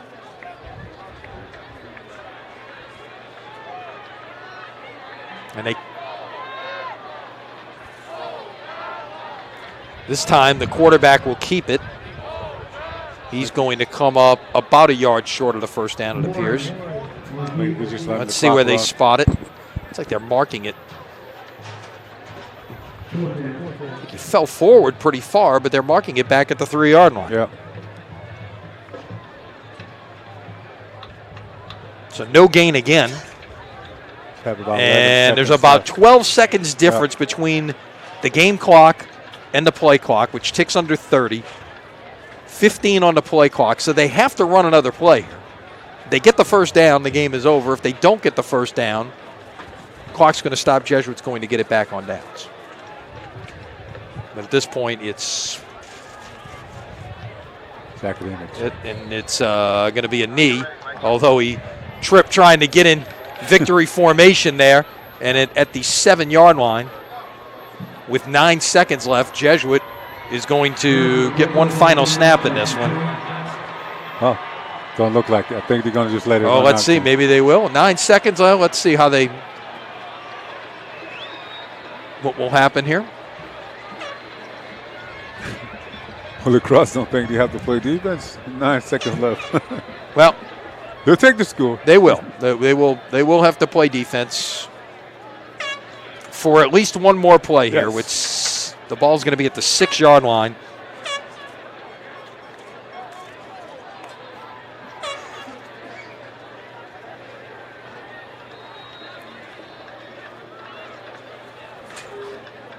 And we're 9 seconds away from the Golden Football making its return to Paris Avenue. That will do it. 4, 3, 2, 1. And that is it. The final score, Holy Cross 31, Jesuit 17. Eric Robato and Mark Sanji will meet at the 35-yard line. Exchange pleasantries. And we will see the trophy presentations coming up here in just a moment. So stay right with us here at CrescentCitySports.com. While we await those presentations, Terrence, your final thoughts on this one this evening. Well, I thought, again, coming into the game, the momentum would have been high based on the history and the tradition of this football game. And I always thought in each game, doesn't matter what level you're on, big plays determine the outcome of the game. And early on in the game, Holy Cross had a few big plays. And from that point on, Jesuit was playing catch-up. And however, though, Jesuit didn't quit. They came out in the second half and put up a formidable fight. But unfortunately, they came up short. But overall, there's some give and takeaways from both sides of football and from both teams. So a lesson learned from both sides in terms of never giving up in the second half for Holy Cross and Jesuit coming out, not feeling defeated.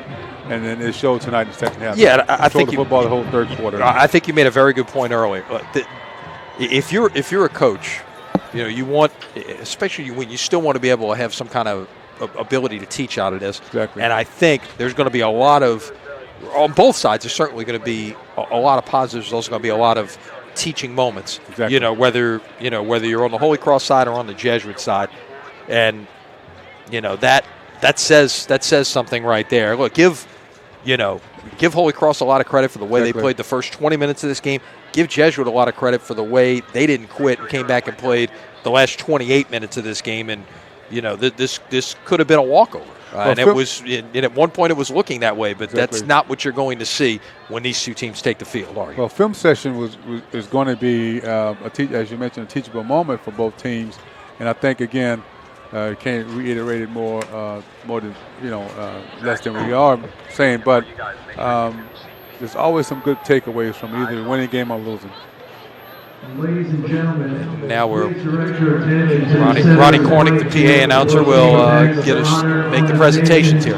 Greatest rivalries. The 2017 Great American Rivalry Series presented by the United States Marine Corps. We'd now like to honor tonight's most valuable player and award the winning team the Great American Rivalry Series Championship Trophy to commemorate their outstanding performances. First, we would like to recognize the most valuable player. As a part of this series, ballots were distributed to members of the media in attendance. The MVP was selected for outstanding performance in tonight's game and will receive national recognition with other Great American Rivalry honorees throughout the season. Tonight's most valuable player from Holy Cross, number 23, Landon Bates.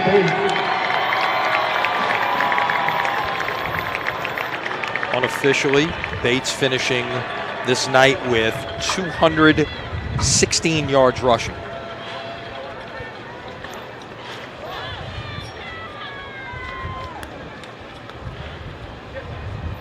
And now for the presentation of the championship trophy, the Great American Rivalry Series and the United States Marines are proud to recognize the Holy Cross Tigers as the 2017 Great American Rivalry Series champions. Coach Eric Robato will take the trophy from the Marines. The tradition of the Golden Football is it goes from one athletic director to the other. So David Morrow of Jesuit will present it to Steve Costa of Holy Cross. Until next year's game. At this time, Jesuit's athletic director Dave Morrow will present the Golden Football to Holy Cross athletic director Steve Costa. Steve. One of the great traditions of this game. There's a lot of them, and that the Golden Football is exchanged from athletic director to athletic director. And now please stand for the playing of each school's alma mater. We'll stay on board for the alma maters. First, the Jesuit alma mater. Players face the visiting side here where we're positioned.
now the teams will make a 180-degree turn, face the other sideline where the Holy Cross band will perform the Holy Cross alma mater.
Great tradition here tonight, and really 2 football games. And the first part of the football game, all Holy Cross, the first 20 minutes of this game, that was enough to hold off Jesuit this evening. Terrence, your final thoughts? Well, again, as you mentioned, there's 2 football games here tonight.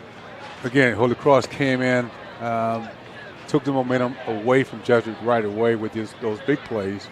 Then in the second half, the Jesuit came out feeling confident about themselves, started moving the football offensively, and started getting some first downs, finally get some scores on the board.